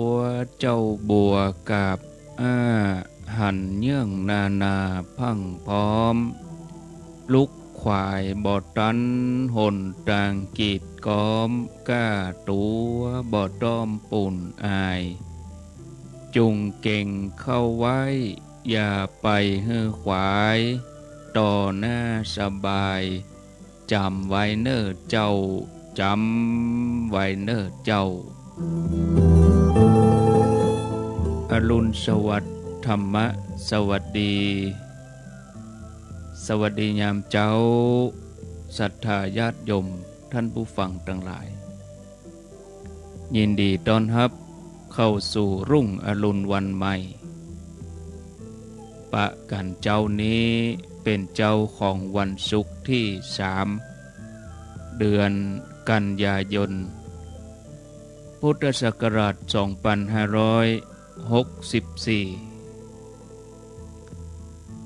วันนี้เป็นวันเดือน11เหนือแฮม11ค่ำเดือน11เหนือแฮม11ค่ำพร่ำว่าเป็นวันศุกร์3กันยายน2564เวลาขณะนี้ตี5:30 นาทีตี5 กึ่งไผที่ยังบ่ลุกก็เตรียมตัวลุกมาได้แล้วเน้อลุกมาได้แล้วตื่นมาได้แล้วหลับลุกเจ้ากินพักดังป่ายหลับลุกขวายกินพักดังเก่าลุกเจ้าได้หลายลุกขวายได้น้อยหลับลุกเจ้าเป็นเจ้าดังหลายหลับลุกขวายป่าเฮือลูกหลานเป็นนี่เป็นข้าเน้อตื่นมาอย่าเน้อลุกมาอย่าเน้อ ลุกเน้อลุกเน้อลุกลุกลุกลุกลุกตื่นตื่นตื่นตื่นตื่นตื่นได้แล้วลุกได้แล้วญาติโยมท่านทั้งหลายลุกเจ้าได้หลายลุกขวายได้น้อยมาปะกันแถมวันหนึ่งแถมเจ้าหนึ่งโชคดีเจ้านี้ยังตื่นขึ้นมาได้ฮือธรรมะกับศรัทธาญาติโยมยังมีลมหายใจที่จะต่อสู้ฟันฝ่าอุปสรรคปัญหาแถมต่อไปวันนี้ก็บ่ได้เข้ารายการตั้งแต่ตีห้าสักกรรมเนื่องจากว่ามีภารกิจติดงานน้อยพิมพ์งานบัดแล้วความจริงก็ลุกเจ้าลุกตั้งแต่4 โมงไปพอดีงานมันผูกพันเนาะก็ไหนๆก็ทำให้มันแล้วเนี่ยมันแล้วเนี่ยก็มาอันก็ขวายมาก็ไปตั้งอื่นเถอะเหมาะเนี่ยก็เลยเกิ่งชั่วโมงแรกก็จำเป็นให้เปิดสวดมนต์ให้ญาติโยมได้ฟังกันไปก็อาตมาภาพจะเข้ารายการตี 5นี่ถึงวันที่7ที่8นะประมาณวันที่8กันยาหลังจากนั้นวันที่9ไปแล้วก็เป็นสวดมนต์ละเพราะว่าวันที่9นี่ก็จะต้องเดินทางมาเจ้าบ่ได้เข้ารายการเป็นวันพฤหัสบดีมาเจ้าก็อาจจะนิมนต์พระคุณเจ้ารูปอื่นเปิ้นได้จัดรายการแทนก็ได้ในวันที่9วันพฤหัสบดีก็จะจัดรายการช่วงเวลาตี 5นี่ก็สัก 7-8 วันเนื่องจากว่ามีสถานีที่รับสัญญาณใหม่ก็คือที่วิทยาลัยสงฆ์นครลำปางสถานีวิทยาลัยสงฆ์นครลำปางตั้งอยู่ที่วัดบุญยวาสวิหารอำเภอเมืองจังหวัดลำปาง FM 106.50 เปิ่นรับสัญญาณตั้งแต่วันที่1 กันยายนเป็นต้นมาอยู่2ช่วงเวลาแรกก็คือเวลานี้ตี 5จนถึง9 โมงช่วงเวลาที่2ก็19 นาฬิกาหรือว่า1 ทุ่มจนถึง4 ทุ่มทุกวันที่วิทยาลัยสงฆ์นครลำปางมหาวิทยาลัยมหาจุฬาลงกรณราชวิทยาลัยก็ในเมตตาปรมีธรรมของพระเดชพระคุณพระราชธรรมลังการที่ปรึกษาเจ้าคณะภาค 6เจ้าวาดวัดบุญยวาสวิหารพร้อมกับพระเจ้าหน้าที่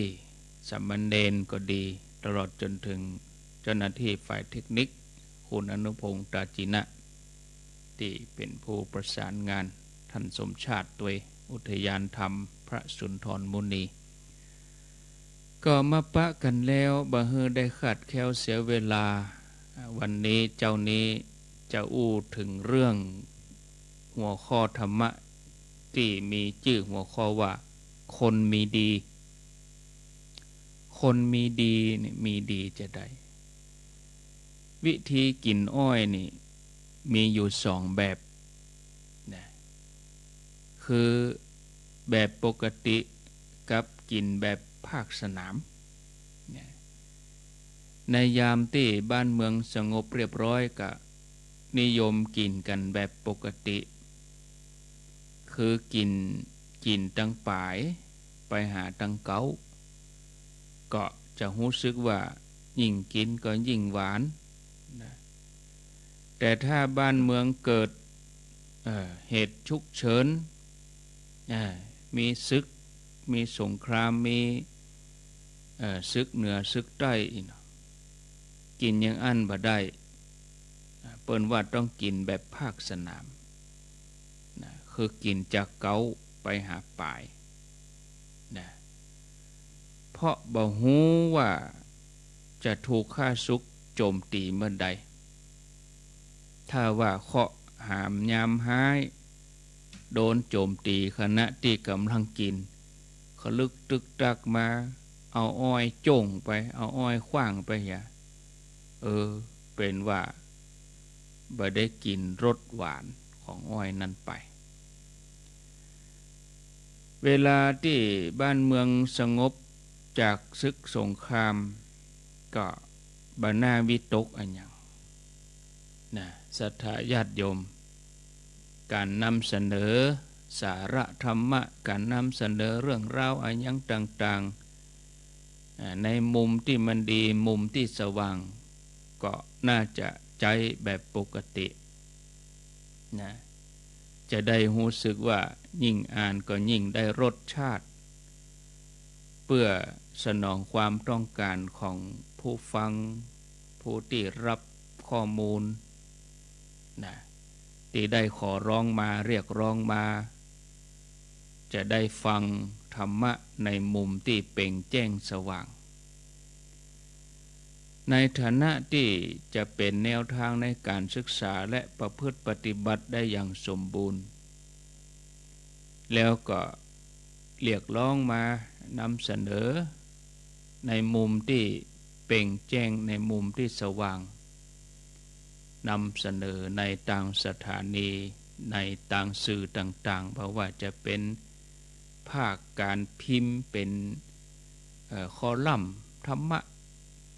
เป็นบทความประเด็นนี้ทันสมัยก็จะมีการไลฟ์สดถ่ายทอดสดสมัยเก่าพวกก็จะเขียนบทความธรรมะลงหนังสือพิมพ์เป็นบทความลงในกระดาษ1แผ่นก็ดีกึ่งแผ่นก็ดีเป็นตอนไปเพื่อความสะดวกในการอ่านแต่ละเรื่องทีนี้ก็ได้ตอบสนองตามคำร้องขอศรัทธาญาติโยมท่านสาธุชนท่านทั้งหลายก็เจ้านี้จะอู้ถึงเรื่องคนมีดีความจริงเรื่องนี้นี่ญาติโยมเขาก็เคยได้ยินได้ฟังมาพ่องก็มีแล้วเนี่ยญาติโยมเขาก็เคยได้อ่านจากตำรับตำราเคยได้ฟังรายการสถานีวิทยุกาติดตามตั้งโทรทัศน์กาอ่านบทความกาแต่ก็มาฟังในมุมมองของอาตมาภาพมุมมองของรายการนี้เพื่อจะเพิ่มเติมเข้าไปแถมน้อยอย่างน้อยก็สิ่งที่เคยได้ฟังมาแล้วก็ได้ฟังเพิ่มเติมเข้าไปแถมเพิ่มความรู้เข้าไปแถมก็ว่าสิ่งที่บ่เคยได้ฟังมาก่อนก็จะได้ฟังแถมอย่างหนึ่งก็สามารถขจัดความสงสัยไปคำว่าคนมีดีนี่ถ้าเราจะมาพิจารณามาวิเคราะห์ตามกรรมว่าคนดีคนเฮานี่มีดีอยู่2ประเภทนะสัทธาญาติโยมดีนอกกับดีในเนี่ยแล้วคนเฮาก็มี2ประเภทก็คือคนดีกับคนบ่ดีคำว่าคนดีเป็นคำย่อถ้าเฮาจะรู้ความหมายเฮาก็จะต้องขยายคำเต็มคำเต็มเป็นว่าคนมีดีเอามาย่อเป็นว่าคนดีที่จริงมีคำว่ามีอยู่หั่นตัวคนมีดีเนาะคนมีดีเฮาก็ตัดเอาคำว่ามีออกไปกลายเป็นว่าคนดีก็คือคนมีดีนั่นอันเดียวกันคำยาวๆก็ตัดให้มันเป็นสั้นไปอย่างนี้ภาษาพระคุณมหาทั้งหลายเปิ้นว่าสมาธิกรรมสมาธิที่มีอยู่ในภาษาไทยเฮาอย่างคำว่าตักเข้าใส่บาตรศรัทธาเขาจะทำบุญตักเข้าใส่บาตรเฮาก็เลยตัดเอาค บางกรรมออกไปเนาะเอากรรมว่าเข้าใส่นี่เอาออกเหลือก้ากรรมว่าตักบาตรกับปาละเวลาเฮาอ่านธรรมบทหรือว่าอ่านชาดกอันอย่างเฮาจังได้ยินก็ว่าลดเทียมด้วยม้าก็ตัดเหลือลดม้าที่จริงก็ถ้ากรรมในภาษาเปิ้นก็ว่าลดเทียมด้วยม้าก็ตัดเหลือกรรมว่าลดม้าหมู่นี้เป็นต้นท่านผู้ฟังก็ยังมีกรรมอันอย่างอื่นๆแถมนักแต่ประเด็นนี้เจ้านี่เฮามาเน้นในเรื่องของกรรมว่าคนมีดีแล้วก็ตัดเอาเฉพาะคำว่าคนดีเมื่อขยายความออกเป็นคนมีดีแล้วเนี่ยเฮาก็ส่องความสื่อความเฮือเฮาหันหลายชั้นคือหันว่าคนต่างหากดีต่างหากคนแถมส่วนหนึ่งดีแถมส่วนหนึ่งคนนี่ติดแต่แล้วก็เป็นกลางๆบ่ดีบ่ชั่วในตัวคนเฮาก็มีอวัยวะต่างๆมีตามีมือมีเท้าสำหรับใจทำงานเหมือนกันบ่ว่าจะเป็นลูกไผนะลูกไผหลานไผคนบ้านคนวัดคนอยู่ในตูบคนอยู่ในคฤหาสน์ก็มีอย่างนี้นะในระหว่างคนที่เป็นนักโทษกับคนที่เป็นผู้คุมนะเฮามาพออวัยวะร่างกายก็เหมือนกันก็เป็นคนเหมือนกันแล้วเหตุใดท่านทั้งหลายโลกถึงห้องว่าคนนั้นเป็นคนดีคนนี้เป็นคนชั่วอันนั้นมันแล้วแต่ไผว่าไผจะมีอันหยังคือถ้าไผเป็นคนดีมีอยู่ในตัวเปิ้นก็ห้องว่าคนดีไผเป็นคนชั่วอยู่ในตัวเขาก็ห้องว่าคนชั่วแก้วน้ำบ่ได้เฮาก็ห้องว่าแก้วแล้วเฮาเอาน้ำถอกลงไปแก้วแก่นนั้นใบนั้นกลายเป็นแก้วน้ำเฮาก็ห้องว่าแก้วน้ำเฮาเทน้ำขว้างเอายาใส่แก้วนั้นก็ห้องว่าเป็นแก้วยาถ้าเฮาถอกเฮาเทเอายาออกเอาเหล้าใส่แก้วนั้นก็เป็นว่าเป็นแก้วเหล้าผลที่สุดแก้วแก่นเดียวกันใบเดียวกันอันเดียวกันตัวเฮานี่ก็เหมือนอย่างแก้วนะท่านผู้ฟังตัวเฮานี่เหมือนอย่างแก้วเฮาจะเอาอันอย่างใส่เอาน้ำสะอาดใส่กะเอาน้ำสกปรกใส่กะเอาน้ำสีใส่กะเอายาใส่กะเอาอย่างใส่เข้าไปนะชื่อเดิมแต่แล้วก็มีกรรมนะมีกรรมเดียวก็คือคนนะเพราะได้เกิดมาเป็นคนกับเปิ้นทีนี้จะเป็นคนอันอย่างต่อไปก็แล้วแต่ว่าเขาจะเอาอันอย่างบรรจุเข้าในตัวเขาถ้าเขาเอาดีมาใส่ตัวเขาก็เป็นคนดีคนมีดีนะที่เจ้าโลกเปิ้นห้องว่าเป็นคนดีถ้าเขาเอาของบดีเขาเอาความดีเอาของดีขว้างเหี่ยเอาความชั่วมาใส่ความบดีมาใส่ก็กลายเป็นคนบดีนี่เปิ้นก็ห้องว่าคนบดีนะแต่ถ้าอันยังก็บ่มีในตัวเลยนะสักแต่ว่าได้เป็นคนกับเปิ้นเนี่ยเป็นคนว่างๆเป็นคนเปล่าๆภาษาพระเปิ้นห้องว่าโมฆะบุรุษเนี่ยคนประเภทนี้ก็มีศักดิ์สูงกว่าคนชั่วเห็นหน่อยหนึ่งนะถ้าเขาจะเลี้ยงตาม แนวคิดทางศาสนา คนเฮาก็มี3จันทร์ญาติโยมจันทร์คนมีดี1จันทร์คนบ่ดาย1แล้วก็จันทร์คนชั่วคนมีดีคนเปล่าคนว่างคือคนมาโมฆะบุรุษแล้วก็คนที่มีความชั่วฉะนั้นญาติโยมท่านสาธุชนคนที่มุ่งหวังความเจริญก้าวหน้าแล้วก็ขอให้ห่วงในคุณค่าของตัวบ่ดียอมเสียชาติเกิดที่ต้องได้เกิดมาเป็นคนจะต้องพยายามทนุถนอมตนถอนตัวเองจากสิ่งชั่วจากคนชั่วแล้วก็เลื่อนตัวเองให้เอาสิ่งดีๆมาใส่ตัวคบคนดีๆศรัทธาญาติโยมท่านสาธุชนอันนี้ก็เป็นสิ่งละอันพันละน้อยนำมาฝากศรัทธาญาติโยมในตอนเจ้านี้นะเอาตัวอีกก่อนเนาะธรรมะแบบย่อนะเพราะว่าประเด็นนี้ก็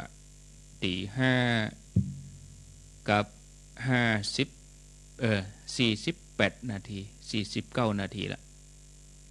ก็มีเรื่องที่จะประชาสัมพันธ์น้อยหนึ่งก็ได้ประชาสัมพันธ์มาตลอดอยู่แล้วก็หลายท่านก็คงจะเตรียมตัวหลายท่านก็คงจะรู้แล้วว่าจะมีกิจกรรมอย่างใดทำวันนี้วันที่3ก็อาทิตย์หน้านี่ก็วันที่9กันยายนซึ่งเป็นวันพฤหัสบดีที่ม่อนพระศรีสองเมืองเปิ้นจะมีกิจกรรมกันมีงานอะไรยังใครหันก็ไปดูใครหูก็ไปฟังเนาะแล้วแต่หน้าบุญเนอะตามใจบ่ได้กำหนดกฎเกณฑ์แล้วแต่หน้าบุญแล้วแต่ความสมัครใจท่านผู้ฟังญาติโยมเนอะแต่ลักใหญ่ใจความนั้นก็คือว่าแล้วแต่หน้าบุญของเฮาที่เฮาจะได้ไปร่วมกันไปตามหน้าบุญวันที่14นี่ก็เหมือนกันวันที่14นี่ก็เจริญปอนนะญาติโยมวันที่14นี่จะการ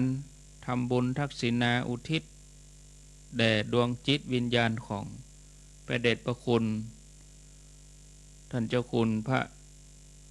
สุนทรปริยัติวิกรมหรือว่าท่านเจ้าคุณมหาทรัพย์นรินทร์โทแต่ว่ามีโยมเบิ้นโทมาดังโดยสะเก็ด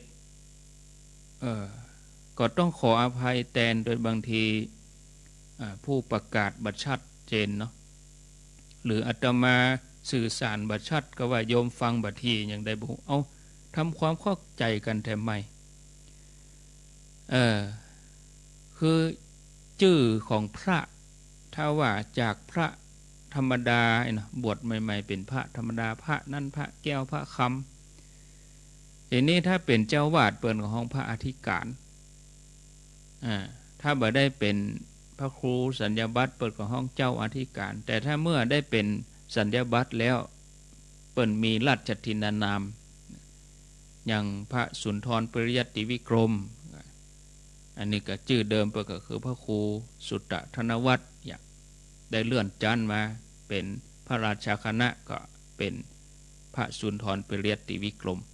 เหมือนเดียวกันกับอดีตเจ้าคณะอำเภอดอยสะเก็ดเดิมก็คือพระครูมงคลศิลวงศ์ซึ่งองค์ปัจจุบันนี่เพิ่นเป็นรองเจ้าคณะอำเภอเพิ่นบ่เป็นหยังเพิ่นก็อยู่ปกติร่างกายก็แข็งแรงเพิ่นก็อยู่ของเพิ่นแต่ว่ามงคลศิลวงศ์นี่ก็คือว่าเปิ้นบ่ฮื้อเอาไปที่ไหนล่ะฮื้ออยู่ในอำเภอดอยสะเก็ดท่านน่ะอีกชื่อนี้อีกเปิ้นก็เลยแทนชื่อของอดีตเจ้าคณะอำเภอตนเก่าหลวงพ่อองค์ปัจจุบันนี่นะหลวงพ่อพระครูมงคลศิลพงศ์รูปปัจจุบันนี่ซึ่งท่านเป็นรองเจ้าคณะอำเภอดอยสะเก็ดแต่เดิมเมื่อ20-30 ปีก่อนน่ะชื่อมงคลศิลวงศ์นี่เป็นเจ้าคณะอำเภอดอยสะเก็ดอันเป็นชื่อเก่าชื่อเดิมของ พระเดชพระคุณพระเทพวิสุทธิคุณวัดบุพารามตาแปรนะ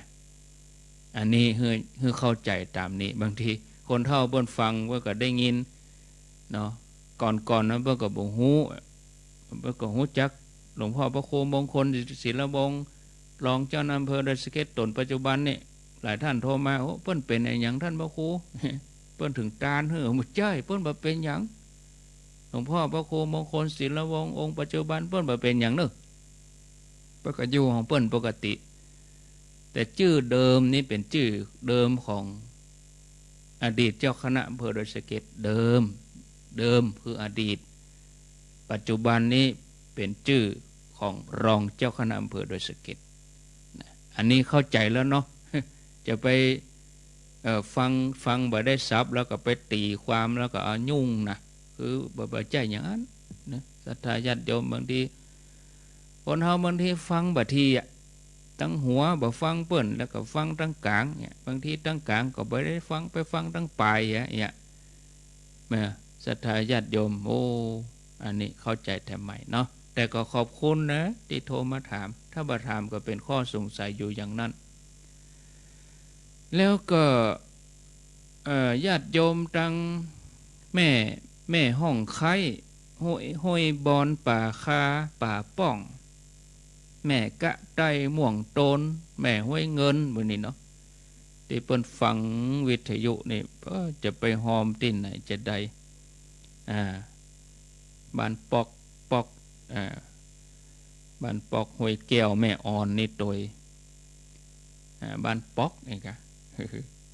ห้วยแก้วแม่อ่อนก็ฝากท่านพระครูชลทานพิทักษ์นะแล้วก็ฝากครูบาอาจารย์เจ้าวาดมูลวัดต่างๆที่อ่านชื่อนี่เพิ่นไปช่วยหั่นหมดเอาพระเอาเนนแห่งวัน2วันนี้ผ้าเหลืองเต็มมันเพิ่นจะไปขนทรายกันวัดแม่ห้องไข่วัดห้วยบอนวัดป่าคาวัดป่าป้องแม่กะไตเนาะม่วงโตนแม่ห้วยเงินนี่นะแล้วแถมหลายวัดก็ไปฝากเปิ้นได้เจ้าวาดทั้งนั้นถ้าเจ้าวาดบ่ได้ไปเปิ้นก็ให้ลูกวัดไปแต่ว่าวันศุกร์นี้เปิ้นก็ไปช่วยกันทาสีคันใดไปช่วยกันเก็บครัวย้ายไม้แปลงหลังคาโอ้สัปะมีการถึงวันนะวันนี้ก็เปิ้นก็คงจะไปกันแถมแต่อาตมาบ่ได้ไปอาตมาจะไปวันที่ปุ่น6 7 8ปุ่นวันที่เปิ้นเตรียมงานจะไปตัววันซืนก็ไปเนาะไปมันก็อินดูคนขับรถก็เขียมอย่าวันที่14นี่นะเปิ้นจะทานทำกันเนื่องจากเป็นวันเดือน12ออกค่ำนี่เป็นวันที่7กันยาแต่เฮาจะไปทานกันเป็นวันศีลพอดีนะวันศีลก็ปลีกเวลาญาติโยมอยู่เวียงบ่เป้าอยู่ใกล้หั่นเฮาก็ไปแม่ง่ายก็ได้ดอกแม่ตอนก็มาฟังธรรมวัดเฮาแต่ที่อาตมานี่วัดปัตตังเจริญนี่เมียฟังธรรมมาตอนเอามาเจ้าแล้วหมดเลยจะทามาวัดตี5กึ่ง6โมงก็ตีละกังไหว้พระหับศีลลวดเตดธรรมเหพูงเตดธรรมแล้วก็ประมาณ6:40โยงเข้าพระเจ้าโยงเข้าบาทใส่บาทแล้วก็หับปอนจบในเวลาบ่เกิน7:15แล้วหมดละเมื่อวันก็บัดมากันละเป็นอย่างอีแต่ที่อื่นนี่เพิ่นก็ยังรักษาแบบเก่านั่นอยู่บางทีเฮาก็ต้องปรับนะถ้าเฮาจะเอามาตอนก็มีคนเฒ่าบ่กี่คนน่ะมาเจ้านี่คนหนุ่มก็มีเฮาก็พยายามบีบไม่ใช่บีบเวลาคือสบายนะมาเจ้ามันเย็นตัวเมื่อตอนเนี่ยฟังธรรมฮ้อนก่อฮ้อนพัดลมเผาบ่รู้มันบ่ใจมันบ่สงบแต่ได้ญาติโยมบ่ได้ไปวัดก็หยังก็เปิดวิทยุฟังเอาภาคกลางวันจึงจัดสรรไว้คือบ่าย 3 ถึง 5 โมงในเครือข่ายนี้ทุกวันฟังย้อนหลังก็ได้มี YouTube มีอินเทอร์เน็ตเปิดฟังกันสบายวันนี้ก็จะได้ฟังกันแถมเนาะได้ฟังพระทางพะเยาได้ฟังพระทางในเวียงวันนี้เป็นธรรมเมืองเนาะบ่าย 3 ถึง5 โมงวันที่14นี่ก็เนี่ยเพิ่นจะตานทำกันตานเฮือท่านเจ้าคุณมหาทรัพย์นรินทร์โทกับอดีตเจ้าคณะอำเภอดอยสะเก็ดซึ่งพระเดชพระคุณทั้ง2 รูปก็เป็นผู้ที่ริเริ่มในการประดิษฐานพระศรีสองเมืองไว้ที่บนดอยนางแก้วเนาะแล้วก็จะได้ตานให้กับดวงจิตวิญญาณผู้ที่ได้รับอุบัติเหตุเสียชีวิตบนเส้นทางโดยสะเก็ดเวียงป่าเป้าดอยนางแก้วนี่บอกว่าจะกี่ปีเนี่ยก็ตามเพราะว่าถนนแล้วละประเด็นนี้โอ้เดินทางสะดวกญาติโยมสะดวกลงเมื่อก่อนตางบดีนี่ประมาณชั่วโมงจากดอยสะเก็ดกว่าจะมาพดโป่งน้ำฮ้อนนะก็จะพดออกปนดอยนะชั่วโมงนะเพราะว่ารถเลนนั่นจะมาเลนนี่ก็ต้องจอดวันดีคืนดีน้ำทุน้ำทางก็พังไปถนนเกี่ยวกับรถอยู่ตรงกลางขวาหรือว่าสะพานนั้นมีหัวมีท้ายจำเป็นได้จอดอยู่ฮั่นเอาจนน้ำลดถึงจะไปได้แต่ประเด็นนี้มี4 เลนปดโทฝากเพมี2ฝากปูนมี2บ่ต้องวิ่งสวนกันสบาย30 นาทีอาตมาจับเวลาจากนาเขื่อนแม่กวงไปถึงจุดหมายนะจะขี่จ้ากี่ไว้ก็ประมาณอาตมาก็บ่ใจไว้ประมาณ80บ่เกิน90เนี่ยประมาณครึ่งชั่วโมงจากปากทางเขื่อนแม่กวงไปออกไปถึงบริเวณที่มีงานเนาะวันที่14ก็ฝากเชิญชวนศรัทธาญาติโยมเข้าไปด้วยบ่มีธรรมก็ไปปูจาธรรมบนหันครูบาอาจารย์ก็หลายตนจะไปอยู่กันหันวันค่ำแต่ก็วันนั้นวันที่14ก็บ่ได้ไปก็ฟังถ่ายทอดออกที่ FM 104.50 นี่เนาะเต็ดทำเมืองดานหาผีตายนี่ค่ะก็ทำกันไปตามได้สบายใจตานภูมิเทวดารุกขเทวดาภูมิเทวดาก็คือเทวดารักษาแผ่นดินรุกขเทวดาก็คือเทวดารักษาต้นไม้ป่าเขาลำเนาไผ่เนาะก็ฝากเชิญชวนเนอะญาติโยมแล้วระหว่างนี้ไผ่จะไปขนทรายกับไปนะทรายมีนักอยู่ไปขนกับวันไหนได้คู่2 คู่แต่ว่าคนเท่าว่าอายุ70 ปลายย่าง6 ขาไปขนทรายบ่จะได้เตียวขึ้นดอยโยมเฮากับกุดทรายแล้วก็เราอ่อนเขาเอาไปเกาะที่ลอกที่กว้านเปิ้นก็ดึงสลิงขึ้นไปหมู่ตรงบนก็ติ้วไปมันบ่จะได้เตียวขึ้นดอยอันหยังเฮาอยู่ตรงลุ่มเฮาก็เฮาได้ทำกับเปิ้นน้อยก็สบายใจเนาะพอเวลาแล้วก็พอแล้วเนาะลาไปก่อนเด้ออยู่ดีมีสุขเหมือนกันกู้คนค่อยปะกันแต่ไม่โอกาสหน้าจกดีมีใจ